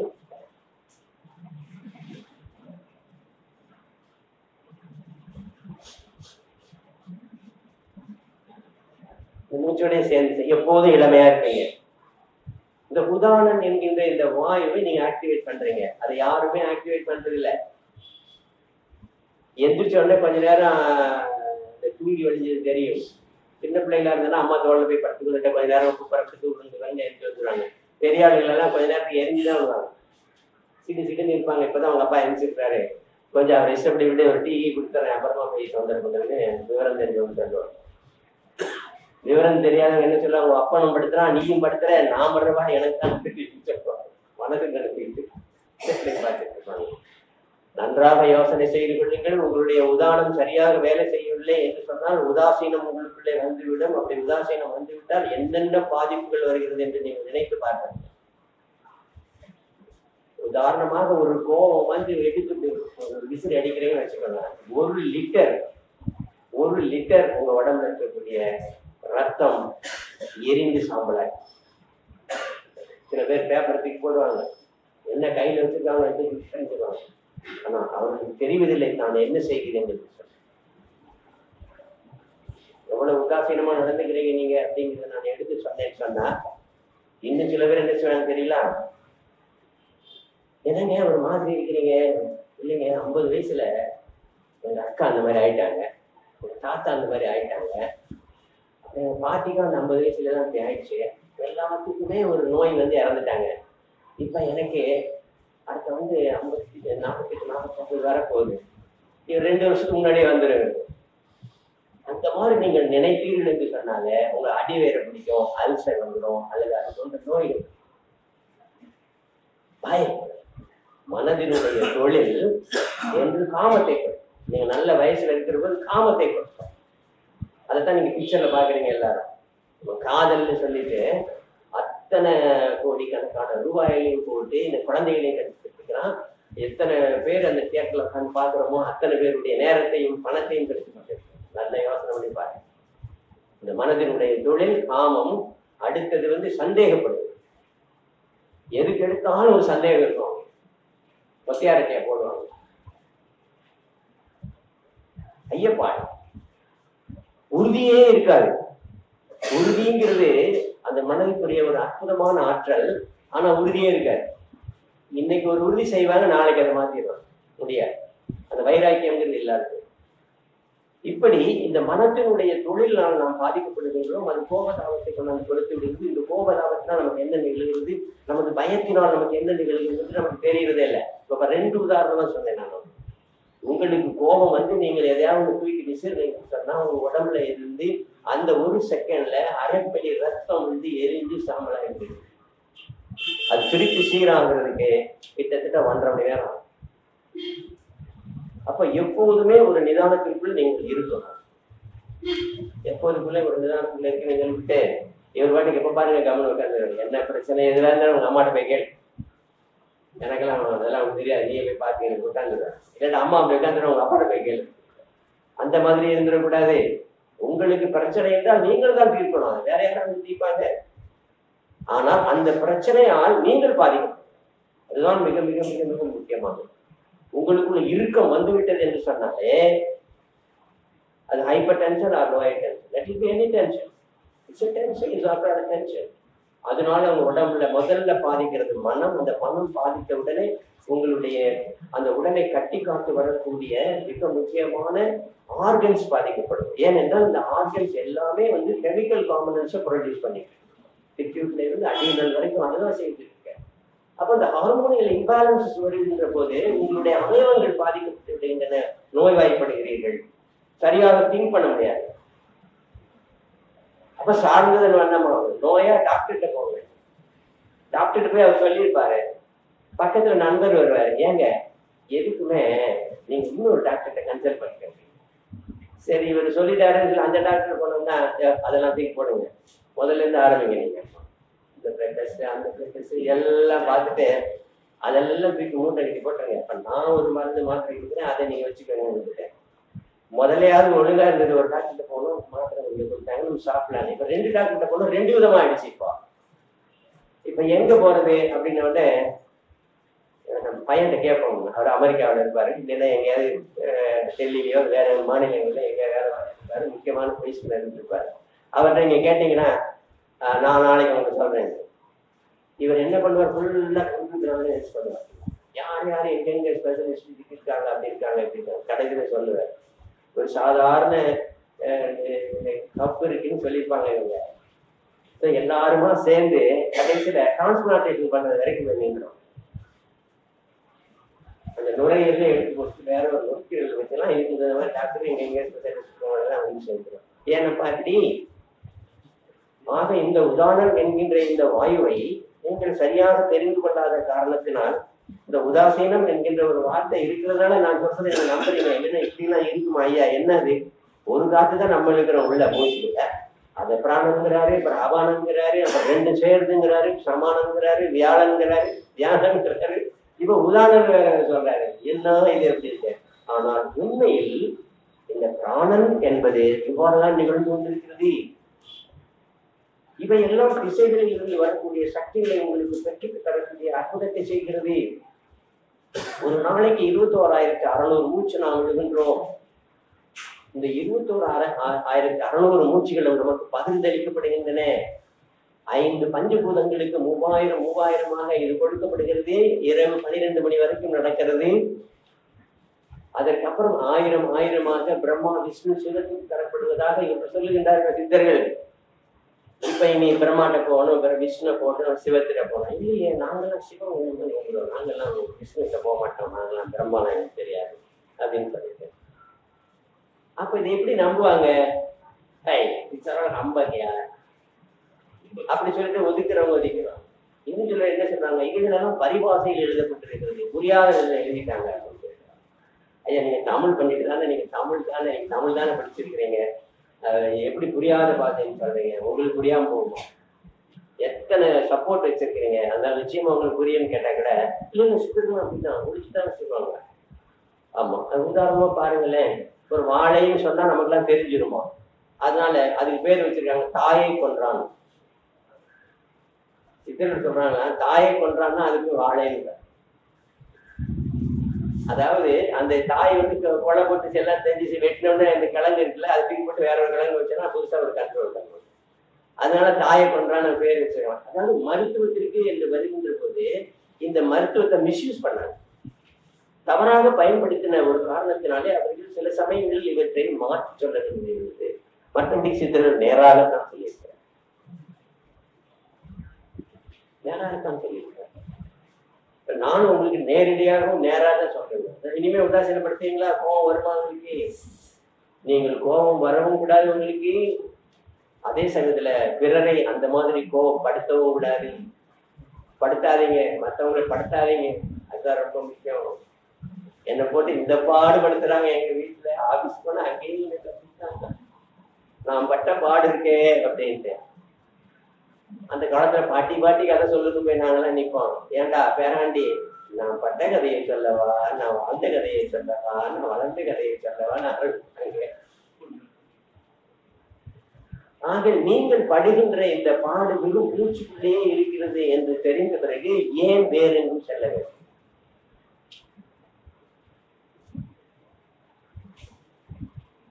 இந்த மூச்சை பிடித்தால் எல்லாவற்றையும் பிடித்து விடலாம். காற்றின் கணக்கு அறிந்தால் கூற்றுவனையும் உதைக்கலாம் என்று சித்தர்கள் சொல்கிறார்கள். இப்ப நம்ம நேரடியா சப்ஜெக்ட், ஏன்னா 2-3 தடவை மறக்கிற மாதிரி பார்த்துட்டாங்க. பேசிக்கிட்டே போறாரு, மணி 1 மணி நேரம் தான் ட்ரையல் ஆகிட்டு இருக்கேன். இன்னும் பேசிட்டு போனாருன்னா சிஸ்டம் அதனால மீதியை 4 நாளைக்கு கூட வச்சுக்கலாம். எதுவாட்டு பேசிட்டு வரலாம். அதனால நேரடியாக வந்துடும்.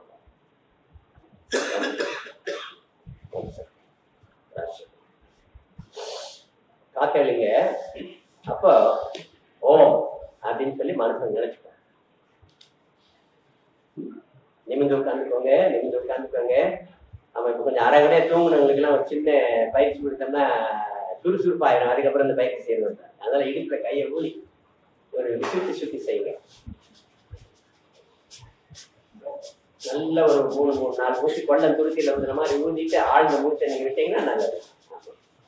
நீங்க வாட்ச் பண்ணா போதும், நினைங்க போதும்.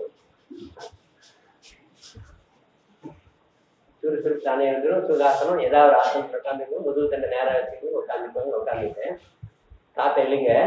அந்த காற்றை வந்துட்டு விரித்து இழுக்கிறீங்க. அப்படி இழுக்கிற காற்று வந்து அடி வயிற்றுல சேர்ற மாதிரி நினைச்சுக்கிட்டு அந்த காற்றை உங்க உடம்புல நடக்க விடுங்க. எப்படி நடக்க விடுங்க? நான் அப்படிங்கிற போது அந்த அடி வயிற்றுல எக்கி இருக்கீங்கல்ல, அந்த எக்கிற தூரம் வரைக்கும் நான் மா. அந்த எக்கினதுக்கு பிறகு உங்க நாவி, அதாவது இருதயத்துக்கு கீழே வர்றது வரைக்கும் மா. காத்து எடுத்துட்டீங்க. நான் மா. 2 சின்ன தயக்கம் கொடுத்துட்டு சிவய அப்படி மனசுல நினைச்சிட்டு ஸ்ரீ இருதயம் நெருப்பு வா காற்று யா வெற்றி கொண்டாங்க. இப்படி வெளியே போற மாதிரி நினைச்சோம். ஒரு 5 முறை அப்படி விட்டுட்டு இப்ப என்ன நினைங்க, இந்த கலரையெல்லாம் விட்டுருங்க. பையன் சொன்ன மாதிரி ஓம் நினைச்சீங்க, இந்த மாதிரி முதல்ல இருந்துச்சு அங்க போச்சுங்க. அந்த மாதிரி இல்லாம உங்களுடைய பிராண நடை எப்படி இருக்கிறது என்று உள்ளே கவனிங்க. அப்படிங்கிற போது அந்த முதுகு தண்டு வழியா அப்படியே அந்த பிராணன் ஏறி உச்சி வழியா வெளியே போகுங்க. அது ஃபுல்லா வியாபகமாயிரும். இந்த கரும்பை எடுத்துக்கொள்வதற்கும், இந்த தூதுவளை தன்னுடைய குணத்தை எடுத்துக்கொள்வதற்கும், இது போன்ற மூலிகைகள் எல்லாம் தன் குணத்தை பெறுவது போல நாமும் இதை பெறலாம். இந்த 5 வாசகங்களும், இந்த 5 எழுத்துக்களும் 5 பஞ்சபூதங்களாக நம்மிலே 5 இந்திரியங்களாக இருக்கக்கூடிய இடத்தை இவை தொடுகின்றன. ஐயா எல்லாம் ஆராய்ச்சி பண்ணிதான் செஞ்சு சொல்லுவாங்க. என்னடா சித்த மனோசக்தி ஆராய்ச்சி மையம் என்னத்தை ஆராய்ச்சி பண்றாங்க? தெருவில் போறோம் சொல்லிட்டு போவோம். நல்ல காசு சொல்லுங்க, நான் சொல்லுங்க எல்லாரும். இன்னொரு நல்ல விட்டுட்டு எடுத்துட்டு அதுக்கப்புறம் நிதானமா ஒரு முறை சொல்லுங்க பார்க்கலாம்.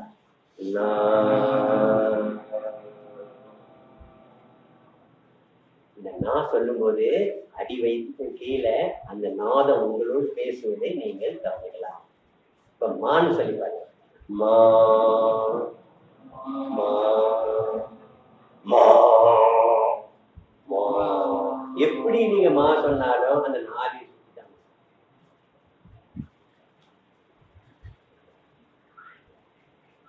நான் என்று சொல்லுவது கரையை பிரிக்கிறது. நங்குன்னு குதிச்சுட்டான் பாட்டு, தொகுக்கு டீர்னு உள்ள விழுந்தான்னு சொல்றாங்க. தண்ணிக்குள்ள குதிக்கிறது செல்றாங்க. ஏன் அப்படி சொன்னாங்க? தொப்புன்னு சத்தம் கேட்குது, நங்கு குதிச்சுட்டான். அந்த நகரஸ்தானம் அங்கேயும் வந்து சேரும். இந்த மா என்பது தரையை பிடிக்கிறது, நீரை பிடிக்கிறது. நான் என்பது தரையை பிடிக்கிறது. தொப்புன்னு விழுந்தான், தரையில விழுந்தான், நங்குன்னு விழுந்தான், தண்ணியில விழுந்தான். இந்த நான் மா என்ற இந்த 2 சொல்களும் உங்க உடம்புல எங்க இருந்து எப்படி ஆக்டிவேட் ஆகுதுன்னு பாருங்க. நமச்சிவாயம் சொல்லிட்டு நாங்களாம் சைவட்டீஸு, நாங்களாம் செப்பரேட், நாங்களாம் லிங்கோத்பவர்கள், நாங்க வீர சைவர்கள். இப்படி அப்படி அப்படி அப்படி வந்து ஒன்னொன்னா வந்துச்சு. ஆனா உண்மை நம்ம விட்டுலாம். எப்படி இருக்கு பாருங்க அந்த சைவம் நமக்குள்ள எப்படி இருக்கு பாருங்க. சைவம்னா என்னப்பா?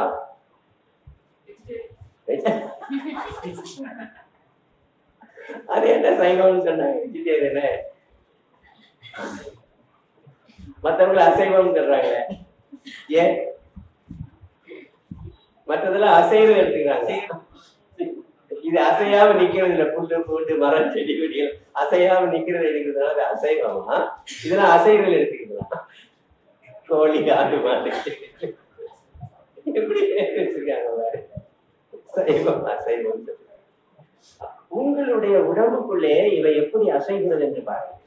சைவம் எப்படி வேலை செய்கிறது என்று பாருங்க. சி சொல்லி பாருங்க. சி சி எப்படிதான் நீங்க சொன்னாலும் அது அந்த இருதயத்துக்கு மேலதான் இருக்கும். இப்ப நான் சொன்னேன் இல்லையா, ஒரு கோவம் வந்து நீங்க என்ன செஞ்சீங்க, விட்டே இருந்தீங்க. வரும்போது நீங்க என்ன செஞ்சீங்க, சொல்லுங்க உங்களுடைய இருதயத்தை ஒரு செகண்ட் நீங்க உழுக்கு உழுக்கிட்டீங்க. அந்த நேரத்துல அது தன்னுடைய ஒரு அற்புதமான சக்தியை சிறிது நேரம் இழந்து விட்டு மீண்டும் அது தொடங்கும். அப்ப ஏன்? அப்ப இந்த பயத்தாலும் இந்த உதாசீனம் என்கின்ற அந்த நிலையாலும் நம்ம இவ்வளவுதான் பாடுபடுறோம். இப்ப நான் ஏன் இந்த மந்திரத்தை சொல்றேன்னு சொல்லிட்டு நான் ஒண்ணு வக்காலத்தை வாங்க சைவத்துக்கோ அல்லது இந்த மந்திரங்களுக்கோ சொற்களுக்கோ அல்லது வேதத்திற்கோ. நிச்சயமாக இது உங்களுக்குள்ளே இருக்கிறது. ஒரு இதுக்குள்ள நாதம் இருக்கு அப்படின்னு சொன்னீங்கன்னா அதை எப்படி கண்டுபிடிப்பீங்க? தட்டி பார்த்தா தெரியும், கூப்பிட்டு பார்த்தா தெரியும். தம்பி இங்க மாடா, நம்மள மாடான்னு கூப்பிட்டான். பார்த்து அப்படி பார்த்து தம்பி இங்க மாயன் என்ன சார் என்ன கேட்டீங்க அப்படின்னு பாருங்க. கூப்பிடுறதுலே அப்படின்னு சொன்னா எப்படி இருக்கும்? அட போய வேற வேலை இல்லை வேற. ஆக அந்த நாதம் அவருக்குள்ளே இருக்கக்கூடிய அந்த நாதம் எப்படி வேலை செய்கிறது பாருங்க. ஒவ்வொருத்தருக்குள்ளேயும் ஒரு நாதம் வேலை செய்யும். அதாவது உங்களுக்குள்ள ஒரு குணம், ஒரு அற்புதமான குணம் அவரவருக்கு இந்த தனிப்படும். அதுலயும் தமிழர்கள் என்று சொன்னா இருக்கவே இருக்காம பாருங்க, பாட்டு புலவர்கள் பாருங்க, தமிழன் என்ற ஒரு இனம் வந்து தனியே ஒரு குணம் உண்டு.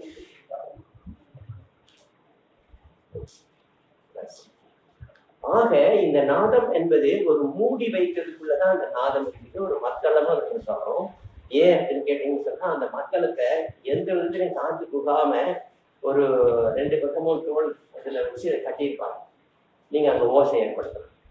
அந்த ஓசையை ஒரு ஓரத்துல தட்டினா ஒரு சத்தம் கேட்கும், நடுவுல தட்டினா வேற சத்தம் கேட்கும். ஆக இந்த கருவிகளை நீங்க இயக்குற போது எங்கே தட்டினா என்ன சவுண்ட் வருதுன்னு பார்ப்பாங்க. 7 சுரத்துலதான் வரும்.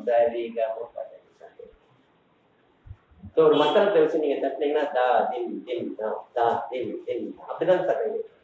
அப்ப அதை வச்சுட்டு எப்படி அருமையான ஒரு இது பண்ற. அது போல இறைவன் இந்த சத்தத்தை நமக்கு 51 அச்சரங்களை கொடுத்து இந்த உடம்பை அவர் பாதுகாத்து கொண்டு வருகின்றார். நீங்க ஓம் என்று சொல்லுகிற போது அது முற்றிலுமாக மூலாதாரத்திலே வந்து நின்று கொண்டிருக்கிறது. அது இடுப்புல இருக்கு. அதனால ஓம் அப்படின்னு சொல்லும் போது அந்த காற்றை நல்லா இழுத்து இடுப்புல வச்சுக்கிட்டீங்க. இப்ப நான் ம அப்படிங்கிற போது இந்த நான் என்கின்ற கரை ரொம்ப ரிஜிடா இருக்கும். அதை கொஞ்சம் மெல்லதான் நம்ம காலை வைக்கணும், குதிக்க முடியாது. குச்சினங்க கல்லில் இருந்து ஆணிங்க குத்திடும். இந்த மா என்பது தண்ணீர், அங்க ரொம்ப ரொம்ப நம்ம கவனமா இருக்கணும். அங்கேயும் வந்து யோசனை பண்ணிதான் போகணும். அதனால சிறிது நேரம் நிறுத்தணும். ஒரு ஒரு சில மாத்திரைகள் நேரம் நிறுத்திடுவாங்க. நான் மா அப்புறமா சிவய என்று அது ஆகாயத்தில் ஸ்ரீ வரும்போது நெருப்பும் காற்றும் ஆகாயம் உண்டு. இதை வந்து முதுகுத்தல்ல ஓடுற மாதிரி. ஆக ஒரு 10 நாளைக்கு நீங்க என்ன செய்றீங்க, இந்த பயிற்சியை வந்து ஐயா சொல்ற மாதிரி தூளமா ஓம் நான் சிவாய என்று சொல்லிக் கொண்டேன் அந்த காற்றை இழுக்கும் அடக்காமல் நடத்தியும் பின்பு விட்டுமாக கொண்டு வந்துட்டீங்க அப்படின்னு சொல்லும்போது உங்க உடம்புக்கு 51 வகையான அச்சரங்களால் பெறக்கூடிய இந்த பைரவம் என்று சொல்லக்கூடிய மிக அற்புதமான சக்திகள் எல்லாம் உள்ள வந்து சேர்ந்து அப்படி பிறக்கிற அந்த குழந்தை மகானான குழந்தையா இருக்கு. யாரு வேணாலும் சொல்ல, எந்த பாதிப்பும் இருக்காது. குழந்தை தாட்சியா இருந்து இதை கேட்டுட்டு செய்ய போறாங்க, நாளைக்கு இருந்து செஞ்சுட்டு இருக்காங்கன்னு சொன்னேன். டெலிவரியும் ஈஸியான டெலிவரிக்கும் மகத்துவமான குழந்தைகளும் பிறந்துடும். அதே மாதிரி இந்த பயிற்சியை நீங்க செஞ்சீங்கன்னா இதுவரைக்கும் உங்களுக்கு எந்த நோய் இருந்தாலும் அந்த நோய் விட்டு போயிடும். படத்துல போட்டு காட்டணுமா? சரிங்களா?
அந்த எழுபது முடிச்சுகள் நம்மளுடைய சொல்லக்கூடிய பகுதி. இது வந்து நம்மளுடைய அந்த மூளையினுடைய மைய பகுதியில் இருக்கும். இங்கே வந்து ஒரு குழாய் கடைசி வரைக்கும் இருக்கும். அது வழியே நரம்பு இருக்கு. அந்த நரம்பு வழியா அந்த காற்று போகும். கடைசியில் நீங்க பாத்தீங்கன்னா இடுப்போட சேர்த்து ஒரு 3-4 எலும்புகள் வந்து சேர்ந்து வலுவாங்க நிற்கும். குனிய நிமிர எல்லாத்துக்கும் ஒன்று போல. இதுல ஒரு இடத்துல அந்த துவாரம் இருக்கு. அந்த மூலாதாரம் என்று சொல்லக்கூடிய இந்த பகுதியில நம்மளுடைய உயிர்ப்பு ஒட்டி கொண்டு இருக்கிறது. நம்ம உயிர்ப்பு இருக்கக்கூடிய இடம் வந்துட்டு our whole life is devoted in that particular point that's known as perineum. இந்த பெரினியம் என்று சொல்லக்கூடிய மூலாதார பகுதியில் நம்மளுடைய உயிர்ப்பு அடங்கி இருக்கு. ஆனா அது என்ன செஞ்சுக்கிட்டீங்கன்னா டெய்லி இங்கிருந்து கிளம்பி ஹெட் குவார்டர்ஸ் வேலை பார்த்துட்டு சாயங்காலம் 5:30 மணிக்கு வேலை விட்ட உடனே அது என்னன்னா நேரா இங்க வந்து நாவில மையம் கொண்டு அங்கேயே தங்கி இருக்கும். அது கீழே அது போறதே இல்லை. இன்னும் சில பேர் என்ன செய்வாங்க, நினைவுல நெத்திலேயே தங்க வச்சிருவாங்க. அது தூக்கம் வரும்போது அவங்க நினைவு எங்க வைக்கிறாங்களோ அங்க தங்கிடும். யோசனை பண்ணிட்டே இருப்பாங்க. ஏதாவது பிரச்சனை பத்தி யோசனை பண்ணுவாங்களா, அந்த பிரச்சனையில தங்கிடும். அந்த பிரச்சனை மதுரையில இருக்குன்னு வச்சுக்கோங்க, இவர் இங்க தூங்கிட்டு இருப்பாரு, அந்த பிரச்சனையே குறிஞ்சிட்டு அங்க தூங்கி இருப்பாரா, காலையில எழுந்த உடனே நிம்மதியாக எழுந்திருக்க மாட்டார். நினைவெல்லாம் மதுரையில இருந்ததுனால இவருக்கு என்ன கிடைக்குமோ கிடைக்கும். ஏன்னா அதுக்கு கீழே இறங்கி வேலை செஞ்ச அந்த காற்றுகள் எதுவுமே சரியா வேலை செய்யலாம்.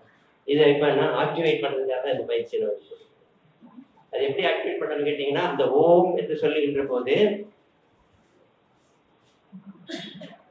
அந்த காற்று முழுதும் ஒட்டு மொத்தமா இழுத்துறீங்க.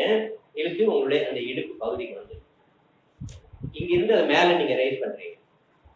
அந்த லைட்டா எக்கிட்டு உட்காந்துட்டீங்கன்னா அந்த எக்கிற தூரத்துல வரும்போது என்ன செய்யும், ஒரு இக்கண்ணா கொடுக்குறீங்க. ஓம் மா ஒரு மாத்திரை, அரை மாத்திரை அங்க நிறுத்துறீங்க. நிறுத்திட்டு சிவாய என்று சொல்லி, அதாவது இருதய தானத்திலிருந்து விசுத்திக்கு நெத்தி கொண்டு வருகிறது. அப்படியே வந்து என்ன செஞ்சிடும், இது எல்லா இடமும் உறுதி ஆகும்.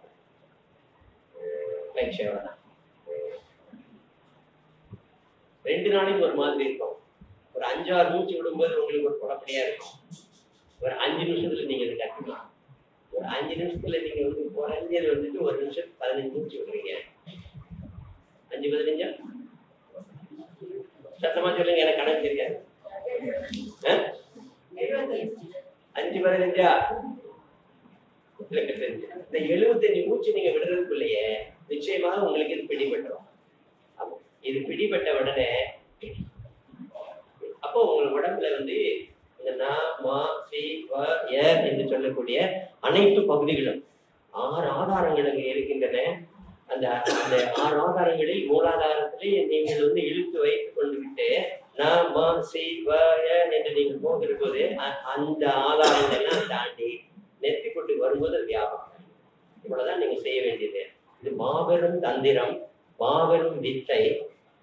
இதை வந்து தாயை கொன்றான் என்று மறைத்து வைக்க தேவையில்லை. சித்தர்களை நீ மறைத்து வைக்கவே இல்லை. தண்டுடன் ஓடி தலைப்பதும் யோகிக்கு மண்டலம் 3 ஒத்துதித்திடும். 3 மண்டலங்கள் இருக்கு நம்ம உடம்புல. அக்னி மண்டலம், சூரிய மண்டலம், சந்திர மண்டலம் என்று இந்த மண்டலங்கள் 3மே மிகச் சிறப்பாக வேலை செய்கிற போது நோய் இல்லை, மரணம் இல்லை, துன்பம் இல்லை என்று சொல்லுகின்றார்கள். மூலாதாரத்து 3 கண்ணலை 6 ஆதாரத்தும் நிறுத்தி என்று சொல்லுகின்றார். அப்ப அந்த முதுகு தண்டுல போற அந்த காத்தை நீங்க எப்படி பாக்குறீங்க அப்படின்னு அத ஐயா சொல்லியிருக்கேன். மிக ரகசியமான ஒன்று இது என்று சொல்வார்கள். ஆனா உண்மையும் பிரபஞ்ச ரகசியம் இது. பிரபஞ்சம் உங்களுக்குள்ள எப்படி வேலை செய்கிறது என்று சொல்லி, எந்த பிரபஞ்சத்தை இந்த 5 பூதங்களும் இயக்கி கொண்டிருக்கின்றதோ, இந்த கிரேட்டர் எலிமெண்ட் என்று சொல்லக்கூடிய அந்த 5 பூதங்கள் அவைகள் வந்து இயக்கி கொண்டிருக்கின்றன. அது போலவே நம் உடம்பையும் கெமிக்கலா அது இயக்கி கொண்டிருக்கு. அந்த லைஃப் சென்டர்ஸ்களாக இந்த ஆதார சக்கரங்கள் இருக்கின்றன. அதில் நீருக்கான இடம், தரைக்கான இடம், காற்றுக்கான இடம், நெருப்புக்கான இடம் என்று படிப்படியாக இருக்கிறது. அவை ஒவ்வொன்றையும் இந்த சப்தம் இணைக்கிறது. மலர்களை தொடுப்பது போல இந்த சப்தம் அதை இணைக்கிறது. இந்த ஓம் என்கின்ற சப்தத்துக்குள்ளே சகலமும் ஒடுங்கி விடுகிறது. அந்த சகல ஒடுக்கம் தான் நம்மளுடைய உயிர்ப்பின் ஒடுக்கம். அது வந்து பெரினியம் என்று சொல்லக்கூடிய நம்முடைய மூலாதாரத்துல இருக்கிறது. இதையெல்லாம் விட்னஸ் பண்ணிக்கிட்டு இந்த மூளையில கிரவுன் என்று சொல்லக்கூடிய உச்சி 3வது பகுதி 10 அந்த வாசல்களை பற்றி சொன்னேன். இது 11வது வாசல். இந்த கபால வாசல் எப்படி ஆகும் கேட்டீங்கன்னா, முதல்ல உடக்காவே இருக்கும். சின்ன பிள்ளைகளோட நீங்க பாத்தீங்கன்னா உடக்காவே இருக்கும். அப்புறம் மெல்ல மெல்ல மெல்ல வளர்ந்துரும். கடைசியில வளர்ந்து வந்தோடனே இந்த அளவுக்கு எல்லாருமே இருக்கும். அங்கே இந்த முட்டையில நீங்க பாத்தீங்கன்னா அந்த கருவை பத்தி நீங்க படிக்கிற போது கொஞ்சம் காற்று இருக்கும் மேல. அந்த காற்று மேல எல்லாத்தையும் காப்பாற்றிட்டு இருக்குது. கடைசியில அந்த குஞ்சு மூச்சு விடுற காலம் வரும்போது அங்கதான் வச்சு அதை எடுத்துக்கிறோம். அதுவும் முடியாதது உடச்சி மூக்கு மட்டும் வெளியே கொண்டு வரும். அப்புறம் தன்னை வெளியே குத்தி எடுத்துட்டு வந்துடும். இது போல நம்மளுடைய உயிர்ப்புடைய பகுதி இங்க இருக்கு. அந்த மூலாதாரமும் இது வந்து இணையாமையே இருக்கு. இந்த காற்றுகள் எவ்வளவு நடந்தாலும் அங்கங்கே நின்று போயிடுது. அதனால இந்த காற்றினுடைய வழிநடப்பு இருக்கிறது. இதை பஞ்ச பிராணன், மிக முக்கியமான பிராணன் என்று சொல்லுகிறார்கள். பிராணன் என்று சொல்லக்கூடிய இந்த உயிர்ப்பின் வழிநடை, அதுல முக்கியமெல்லாம் ஒன்றும் கிடையாது. எல்லாமே முக்கியம்தான். அதனால இந்த காற்றை நீங்க சரியா வச்சுக்கிட்டீங்கன்னா கூற்றுவனையும் நம்ம உதைக்கலாம்னு சொல்றாங்க. அது ஏன் தாய் அவனை கூற்றுவன்னு சொல்றாங்க? காலன் என்று சொல்கிறார்கள், கூற்றுவன் என்று சொல்லுகின்றார்கள். யமன் என்று சொல்லுகிறாங்க. ஏன் சொல்றாங்க கூற்றுவன் ஏன் சொல்றாங்க?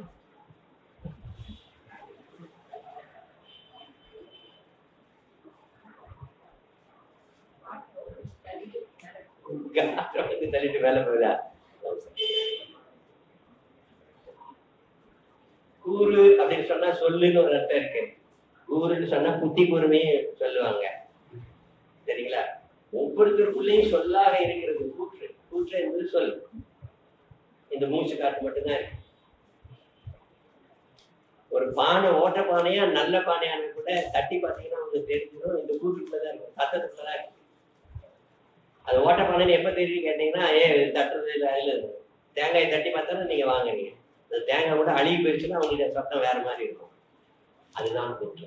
அப்போ அந்த நம்மளுடைய கூறு என்று சொல்லக்கூடிய உயிர் கூறு மிக சிறப்பான அளவில் நம்ம உடம்புல இருக்கிற போது நாம் ஒன்றில நல்லா இருப்போம். அதை இறங்கி போயிடுச்சுன்னா அந்த கூற்றம் நமக்குள்ள இருந்த அந்த கூற்றம் நமக்கு அந்த நாதனாக இருந்த அந்த அற்புத சக்தி நம்ம விட்டு இறங்கி போய்விடக் கூடாது என்பதற்காக அந்த வார்த்தையை பயன்படுத்தி. சரிங்களா தாய்? ஓம் சக்தி பராசக்தி. அப்போ இந்த காற்றினுடைய கணக்கு இது போலதான் இருக்கிறதுல இந்த உதாரணம் நீங்க எவ்வளவு கரெக்டா வச்சுக்கிறீங்களோ, நீங்க உதாசீனப்படுத்தாம இருக்கிறீங்களோ அவ்வளவுக்கு அவ்வளவு அது வேலை செய்யும். அதற்கப்புறம் கூர்வன், நாகன், தனஞ்சயன், தேவதத்தன் என்றெல்லாம் இருக்கக்கூடிய வாயுக்கள் இருக்கிறது. அதை இன்னொரு கிளாஸ்ல நம்ம பார்ப்போம் தெளிவா. இந்த 5 நல்லா தெரிஞ்சுக்கிட்டீங்கனாலே உங்களுக்கு போதும். ஏன்னா பயிற்சியில ஆர்வம் வரணுங்கிறதுக்காக நான் இவ்வளவு சொல்லியிருக்கேன். இந்த பயிற்சியில ஆர்வம் வரல, நீங்க தியானத்துல உட்கார்ற போது ஏதோ குரு சொன்னாரு அந்த ஒரு வசனம் தெரிவிச்சு போட்டு ஒரு வேலை ஒரு விளக்க பத்தி வை, வடக்க திரும்பி விட்டாங்க, கிழக்க திரும்பி விட்டாங்க, நெத்தியில ஒரு வெளிச்சத்தை பாருங்க. நம்மளும் வெளிச்சத்தை பார்த்து என்னைக்குமே அந்த வெளிச்சம் தெரியாது. கண்ணு முன்னா இருக்குதானே தெரியும், வெளிச்சம் எனக்கு தெரியும். எனக்கு வரல உனக்கு வரலன்னு தேடி தலைவலிதான் வரும். அப்புறம் குருகிட்ட போய் நான் ஒரு வாரம் செஞ்சேன், எனக்கு தலைவலிதான் வந்திருக்கேன், நான் தொட்டு எழுப்புறேன் உங்களுக்கு உணர்வா வருவாங்க. அப்படியும் ஒரு கூட்டம் தொட்டு காட்டாத வீட்டு சுட்டு போட்டாலும் வராது அப்படின்னு சொல்லிட்டு தொட்டு காட்டுறேன் என்னென்ன படம் எடுத்து தொட்டோம்னா அது உணர்வு வரதான் செய்யும். அப்ப உணர்வு வந்துருச்சு அப்படின்ட்டு ஐயோ அது வேற தலைவலிக்கு நான் பார்த்து உணர்வை இறக்கி விட்டுறேன். இப்படி எல்லாம் கூத்து நடந்துட்டு இருக்கு. இது எந்த கூத்தும் இல்லாத இது ஒரு அற்புதம், உங்களுக்குள்ளேயே நிகழ்ந்து கொண்டிருக்கின்ற அதிசயம், இயற்கை உண்மை. இந்த உண்மையை தெரிந்து கொண்டவர்களுக்கு எந்த குறையுமே வராது. செய்த தொழில் அற்புதமாக வந்துவிடும். உங்களுக்கு எந்த குறையுமே இல்லாம நீங்க நெட்டிலே வைத்து நீங்கள் அந்த விளம்பரத்தை செய்யுங்க. நீங்க அது உங்களுக்கு தேடாம அந்த விளம்பரம் செய்யணும். நெற்றிலே வைத்தீர்கள் என்று சொன்னால் எந்த பரிகாரமும் உங்களுக்கு வேண்டியதில்லை. ஒரு தூய ஆத்மா நெற்றியிலே வைத்து அந்த எண்ணத்தை சீராக்கி கொண்டு விட்டது என்று சொன்னால் நோயும் இல்லை, மரணம் இல்லாத ஒரு நிலைக்கு போவதற்கு இதுதான் காரணமாக இருக்கிறது. ஆனா இத்தனை நீங்க எங்க செய்ய முடியும்னு கேட்டீங்களா? உங்களுடைய நெற்றிக்குள்ளதான் நீங்க செய்யணும். இது இவ்வளவு இந்த நெற்றிக்குள்ள நீங்க கவனம் வைக்கல, வேற எங்கேயாவது கவனம் வச்சீங்க அப்படின்னு சொன்னீங்கன்னா எதுவுமே செய்யறாங்க. இந்த ஓம்னு சொன்னாரு ஐயா, அப்ப இடுப்புலதான் அந்த காத்தை இழுக்கணும். இடுப்புல காத்து எங்க வரும்? நம்ம மூக்குல தானே காத்து இழுக்கிறோம். இடுப்புல காத்து எங்க வரும் அப்படின்னு நினைச்சீங்கன்னா அது வேலை செய்யாது. நீங்க இழுக்கிற காற்று இடுப்புல தான் வருகிறது என்று ஆணித்தரமாக எண்ணி அந்த எண்ணத்தை நெற்றிக்குட்டில வைத்தீர்கள் என்று சொன்னால் அங்கிருந்து அந்த காற்று வரும். எல்லாருக்கும் கையை நீட்டுங்க.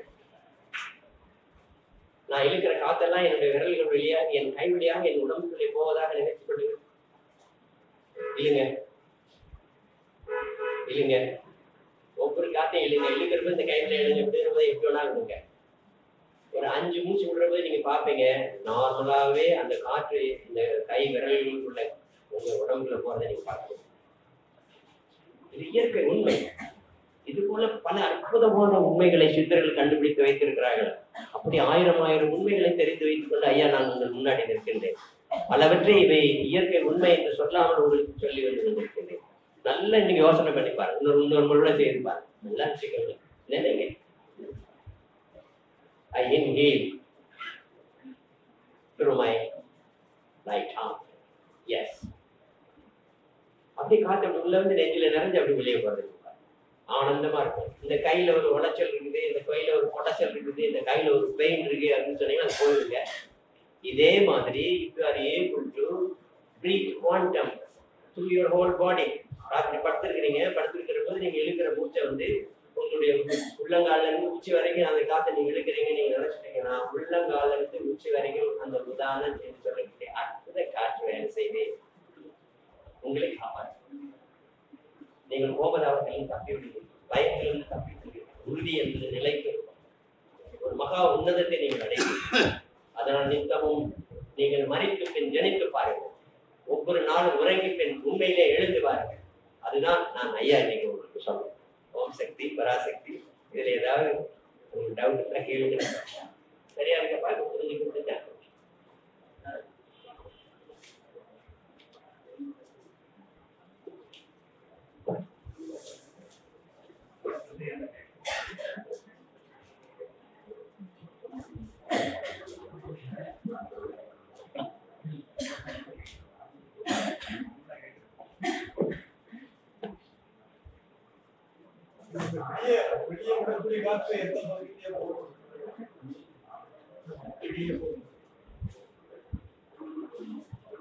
நீங்க எந்த பகுதியில இருந்துதான் காற்று அழிக்கிறீங்க? இல்ல சார், நீங்க மூலாதாரத்தை நினைக்கிறீங்க, இந்த மைண்ட் தான் அங்க வேலை செய்யுது. தெரிஞ்சுங்களா ஐயா? ஆனா காற்றை நீங்க எங்க எழுக்கிறீங்கன்னு கேட்டீங்கன்னா அப்புறம் இந்த அட்மாஸ்பியர் டேக்கிங்க. அதே மாதிரி காற்றை நீங்க எங்க பண்றீங்கன்னா இந்த அட்மாஸ்பியர் லீடிங்.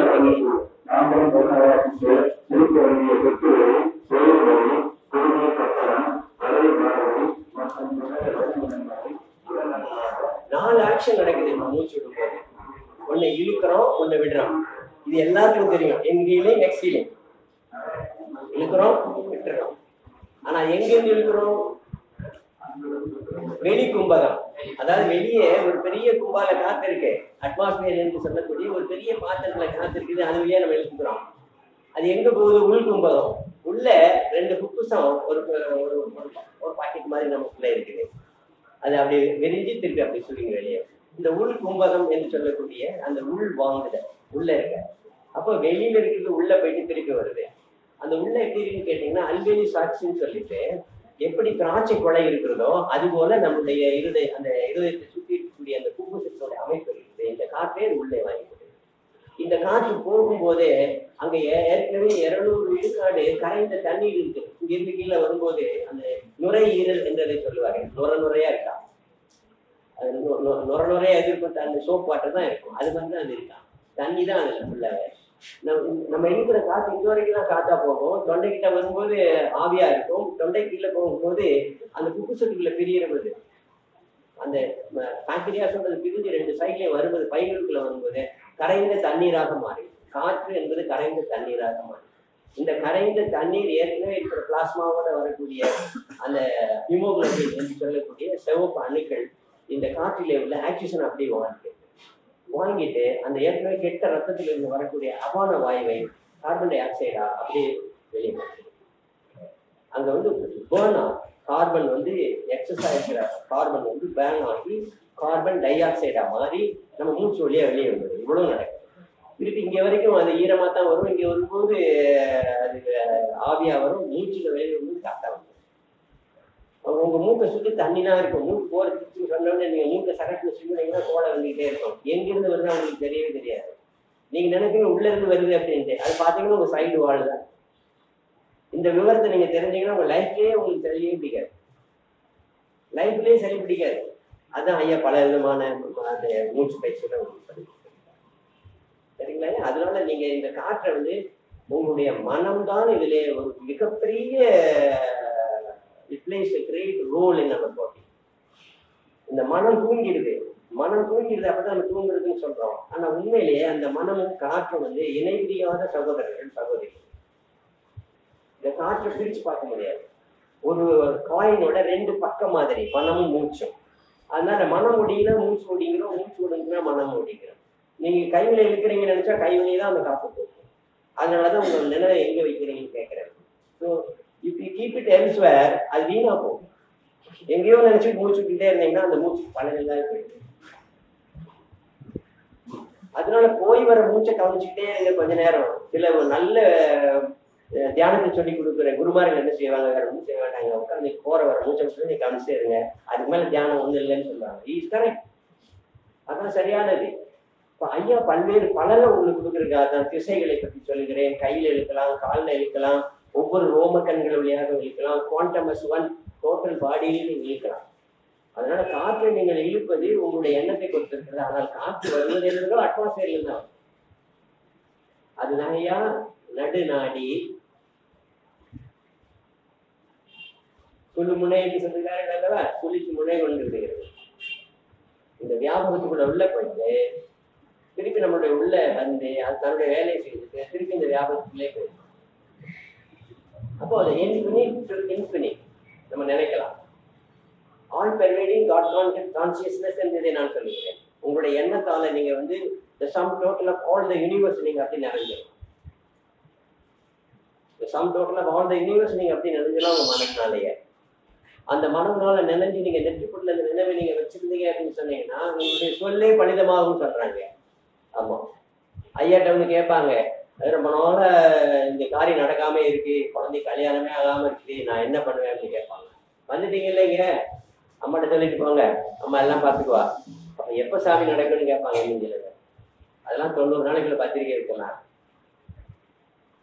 எப்படி சொல்றேன் நான் ஐயா, if you have a very pure heart, if your body and mind is very pure and stays in your tripti and சொல்லக்கூடிய நெற்றிக்குள்ள நீங்க வச்சீங்கன்னா நீங்களும் சொன்னாலும் பழிதமாக. ஆமா, நீங்க இங்க வாங்க ஒரு 5 வாரத்துல உங்களுக்கு சரியா போகும் அப்படின்னு சொல்லுங்க. உறுதியாவே சொல்வேன், 3 வாரத்துல சரியாச்சுங்க, இந்த 2 வாரம் நான் வரலாமா வேண்டாமா, தூரத்துல இருந்து வரேன்னு கேட்பாங்க. இன்னும் சில பேரு அண்ணாச்சி சொல்லிட்டாங்க, 3 வாரத்துல சரியா போச்சு, அண்ணாச்சிட்ட கேட்டேன், அண்ணாச்சி உங்க இஷ்டம் சொல்லிட்டாங்க, ஆனாலும் ஐயோ அண்ணாச்சிட்ட சொல்லிட்டேன், அதனால நான் 2 வாரம் வந்துட்டு போவேன். அண்ணாச்சி இது கடைசி வாரம் அண்ணாச்சி, சொன்னதெல்லாம் நடந்துருச்சு அண்ணாச்சி, நான் வந்துட்டேன் அண்ணாச்சி, நான் வந்துட்டேன் அண்ணாச்சின்னு பிரசன்ட் போட்டு போயிட்டேன். உலக இயல்பு. ஆனா நீங்கள் எல்லாம் ஒரு ஒரு காரியத்துக்காக இங்க வரல, உங்களுக்கு ஒரு கொடுப்பனை.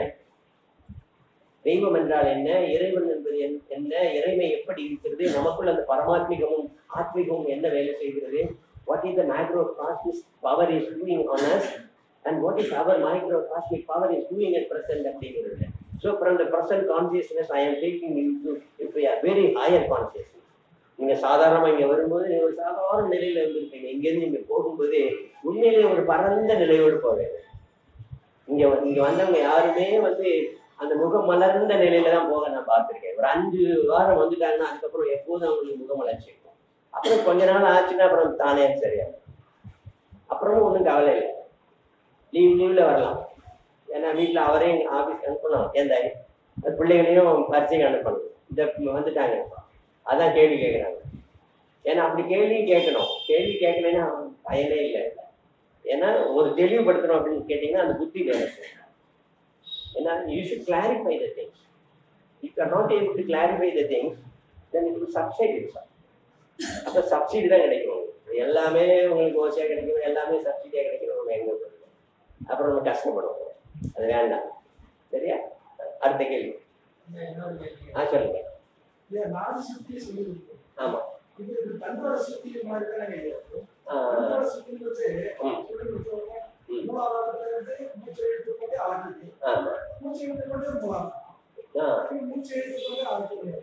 அப்படி செய்யக்கூடாது, அப்படி செய்யக்கூடாது. அது எப்படி? ஆமா, அதாவது வியாபிச்சிடும். உங்க எண்ணத்தினால அந்த காற்று வந்து வியாபிச்சிடும் வெளியே. திருப்பி நீங்க எடுக்கிறது ஃப்ரெஷ்ஷா இன்னொரு சக்தியை தான் நீங்க எடுக்கணும். கொண்டு போன சக்தியை திருப்பி கொண்டு வரக்கூடாது, கொண்டு போன பாதையிலே திருப்பி கொண்டு வரக்கூடாது. ஆமா, இது சாப்பிட்டு வாந்தி எடுக்கிற மாதிரி அது சுத்தி ஆகாது. அதனால வந்துட்டு நீங்க உட்கார்ந்து முழு சக்தியையும் வந்துட்டு நீங்க வாங்கிக்கிறீங்க, வாங்கிட்டு பகிர்மானமா கொடுத்துட்டு வெளியே கொண்டு விட்டுறீங்க, எஞ்சியது போயிட்டு. நம்மளுடைய உடல் வாய்கள் எல்லாம் அப்படிதான் செய்யுது. இந்த 10 துவாரங்களும் அதுதான் செய்யுது. ஒரு வாய் உண்ணுகின்ற வாய், ஒரு வாய் ஆசன வாய். இந்த உண்ணுகின்ற வாயில அவ்வளவு உள்ளே வருகிறது, 3 பொருளாக பிரிகிறது. ஒன்று மிக அற்புதமான திடப்பொருளாக மலமாக மேக்சிமம் வெளியே போயிருக்கு. இன்னொன்று ஒரு இடைப்பொருளாக அற்புதமான அவயவங்களுக்கு உதவக்கூடிய ஒவ்வொரு தசைக்கும் போய் சேரக்கூடிய தாதுக்களாக மாறி நம் உடம்புல ஒட்டி கொண்டு இன்னொரு பொருள் ஆவியாக உள்ளே ஓடிட்டே. இந்த ஆவியாக ஓடுவதுதான் அவரவர்களுக்குள்ளே புரோணிதமாகவும் சுத்தமாகவும் மாறி வருகிறது. இவற்றை நீங்கள் வீணாக்கினீர்கள் என்று சொன்னால் உடம்பும் கெட்டுப்போம் அப்படின்னா, இவற்றை எப்படி நாம் நிரந்தரமாக ஆக்கிக் கொள்வது, அபரிதமாக அமோகமாக நம் உடம்பை எப்படி வைத்துக் கொள்வது என்பதற்காக சித்தர்கள் பயிற்சி சொல்கிறார்கள். அதனால இந்த நாடி சுத்தி, அந்த சுத்தி, இந்த சுத்தி என்று சொல்லி பெயரை மட்டும் நம்ம வச்சுட்டு செஞ்சுருக்கிறத விட எந்த பெயருமே சொல்லாமல் இது உண்மையை சொல்றேன் நான். This is truth within our body, within the nature. இந்த உண்மையை நீங்கள் புரிந்து கொண்டே, உண்மைன்னா என்ன நரசிம்மன்? உண்மைன்னா என்ன? உண்மைன்னா என்ன?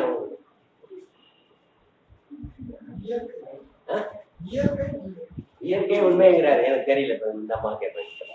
உண்மைன்னு என்னது? மெய்யில உள்ளதான் உண்மைங்கிறாங்க இவங்க. ஆட்சி என்ன சொல்றாங்க? மூச்சு காத்து கடந்து போறதுனால உள்ளேயும் வெளியே வந்துட்டதுனால உண்மைங்கிறீங்களா? அது சொல்லுங்க பண்ணி யாராவது உள்ளதுதான்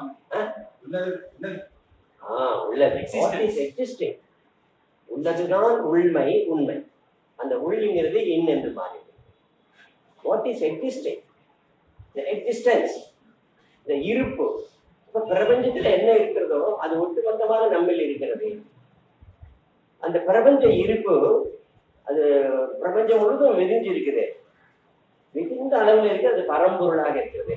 நமக்குள்ள இருக்கிறது சிற்றணும் ஆன்மாவாக இருக்கின்ற காரணத்தினால அது மெய் பொருளாக இருக்கிறது. மெய்யில் உள்ள பொருளாக இருக்கிறது. உள் பொருள், உண்மை, உண்மை. அப்ப எதனுள்ளும் ஒரு உண்மை இருக்கும். எதனுள்ளும் இருக்கக்கூடிய அந்த உண்மையை நீங்கள் புரிந்து கொண்டு விட்டால் அதுதான் உண்மை. What is existing in this world? The truth alone is existing in this world. Nothing other than the truth is existing. So don't worry about the God and don't bring so many names. வேண்டாம், பிரம்மா, விஷ்ணு, சிவம் என்றெல்லாம் வேண்டாம் நமக்கு. அதே மாதிரி இந்த மதம் அந்த மதம் என்று சொல்லக்கூடிய அநேக மதங்கள் அந்த இவைகளெல்லாம் இருக்கிறது. ஆனால் ஒரு சிறந்த சித்தாத்ம யோகிக்கு சித்தம் என்றால் என்ன, ஆத்மம் என்றால் என்ன, இதை எப்படி ஒருங்கிணைப்பது என்பது மட்டும் தெரிந்தால் போதும். சித்தத்துல எல்லாமே இருக்கு. அற்புதமான இந்த அருட்பெரும் ஜோதியின் தயவை, கருணையை நாம் என்ன பெயர் கொண்டு சொல்வோம்? அதனால் ஒவ்வொருவரும் அவர்களுக்கு பிடித்த பெயர்களிலே சொன்னார்கள். அல்லாஹ் என்று சொன்னார்கள், இயேசு என்று சொன்னார்கள், சித்தன் என்று சொன்னார்கள், சிவம் என்று சொன்னார்கள், சக்தி என்று சொன்னார்கள். அதெல்லாம் அவங்க இஷ்டத்துக்கு சொன்னாங்க. நம்ம எந்த குறையும் சொல்லக்கூடாது. It is true, it is true for them. வேண்டாம்னு சொல்லக்கூடாது. அது அவ்வளவு நீங்க அனுபவித்து பார்த்தீர்கள் என்று சொன்னால் அந்த ட்ரூத் இட்செல்ஃப் வில் ரிவீல். அதுவே உங்களுக்கு அதை உங்களுக்கு எங்க இருக்கு? மனம்தான் பிரம்மா, புத்திதான் விஷ்ணு. நீங்கள் பெறுகின்ற உருவம் இருக்கிறது அல்லவா, அதுதான் ருத்ரம்.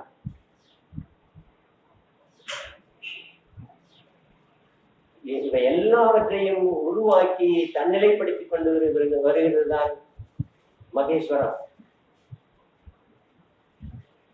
இந்த புத்திக்கும் மனதிற்கும் உருவத்திற்கும் இவை எல்லாவற்றிற்கும் காரணமாக இருந்து ஒரு குருவாக இருந்து வழிநடத்துகிறவர் தான் சதாசிவம். இவைகளை பின்னால் வருகின்றவர்கள் உருவப்படுத்தினாங்க. ருத்ரன்னா இப்படி இருப்பான், சிவன்னா இப்படி இருப்பான், மகேஸ்வரன்னா இப்படி இருப்பான் அப்படின்னு சொல்லி உருவத்தை படுத்துறதுனால நம்ம கடவுள் என்று நினைத்துக் கொண்டு இயற்கையை நின்று நாம் வேறுபடுத்தோம். அவையெல்லாம் நமக்குள்ளே இருக்கு. அப்ப நமக்குள்ள இருக்கிறது வெளியே தேடணுங்கிற அவசியம் இல்லை. அது வெளியே தேடிதான் நம்ம உள்ள வர முடியும். ஒரு அட்ரஸ்ன்னு சொன்னா நீங்க முதல்ல ஊர்ல தேடணும், அப்புறம் தெருவுல தேடணும், அதுக்கப்புறம் நம்பர்ல தேடணும், அப்புறம் தான் வீடு கிடைக்கணும். புதுசா ஒரு இடத்துக்கு நம்ம போறோம் அப்படின்னு சொன்னா எந்த ஊர்ல இருக்காரு சாரு, எந்த பகுதியில இருக்காரு, எந்த தெருவுல இருக்காரு, அப்புறம் எந்த அட்ரஸ் இருக்காருன்னு உருவாங்க. அட்ரஸ் அப்படின்னு வருகிறது. சரியா? நம்ம எல்லாத்துக்கும் அட்ரஸ் இருக்கு.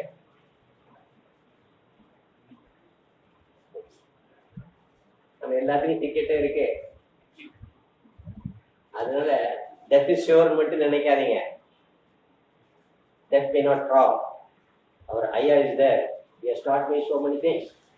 அதை வச்சுட்டு நாங்க மரணத்தை வென்று விடுவோம் என்று நீங்க நினைங்க. You will definitely conquer. நான் உறுதியாவே சொல்றேன். நான் இந்த ஒரு பயிற்சி போதும் உங்களுக்கு. வித்தவுட் வேற எதையும் வச்சுட்டு நீங்க உட்காருங்க. அப்புறம் 5 நாள் கரெக்டா பண்ணுங்க. வேலை வேணுங்கிற ஒரு வேலை கிடைக்கும், என்ன வேணுமோ உங்களுக்கு கிடைக்கும். அதை நான் எழுதி தரேன் உங்களுக்கு. அதே மாதிரி உங்களுடைய சொல்லும் பழிக்கும். சொல்லும் பழிக்கும்.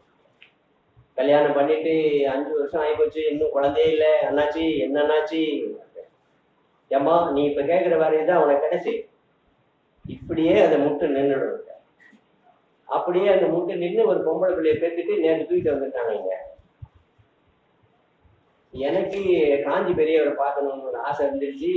எங்க ஐயா வந்து எங்களை ஒரு அற்புதமான இடத்துக்கு நேற்று கூட்டிட்டு போனாரு. பத்மநாசிக்கு ஐயா அவங்க அவர் சிவன் கோயில், ரொம்ப புராதனமான ஒரு கோயில். ஒரு 100 ஆண்டுகளுக்கு 1000 ஆண்டுகளுக்கு முன்பாக ஒரு கோயில், எழுச்சி ஒரு பக்கத்துல.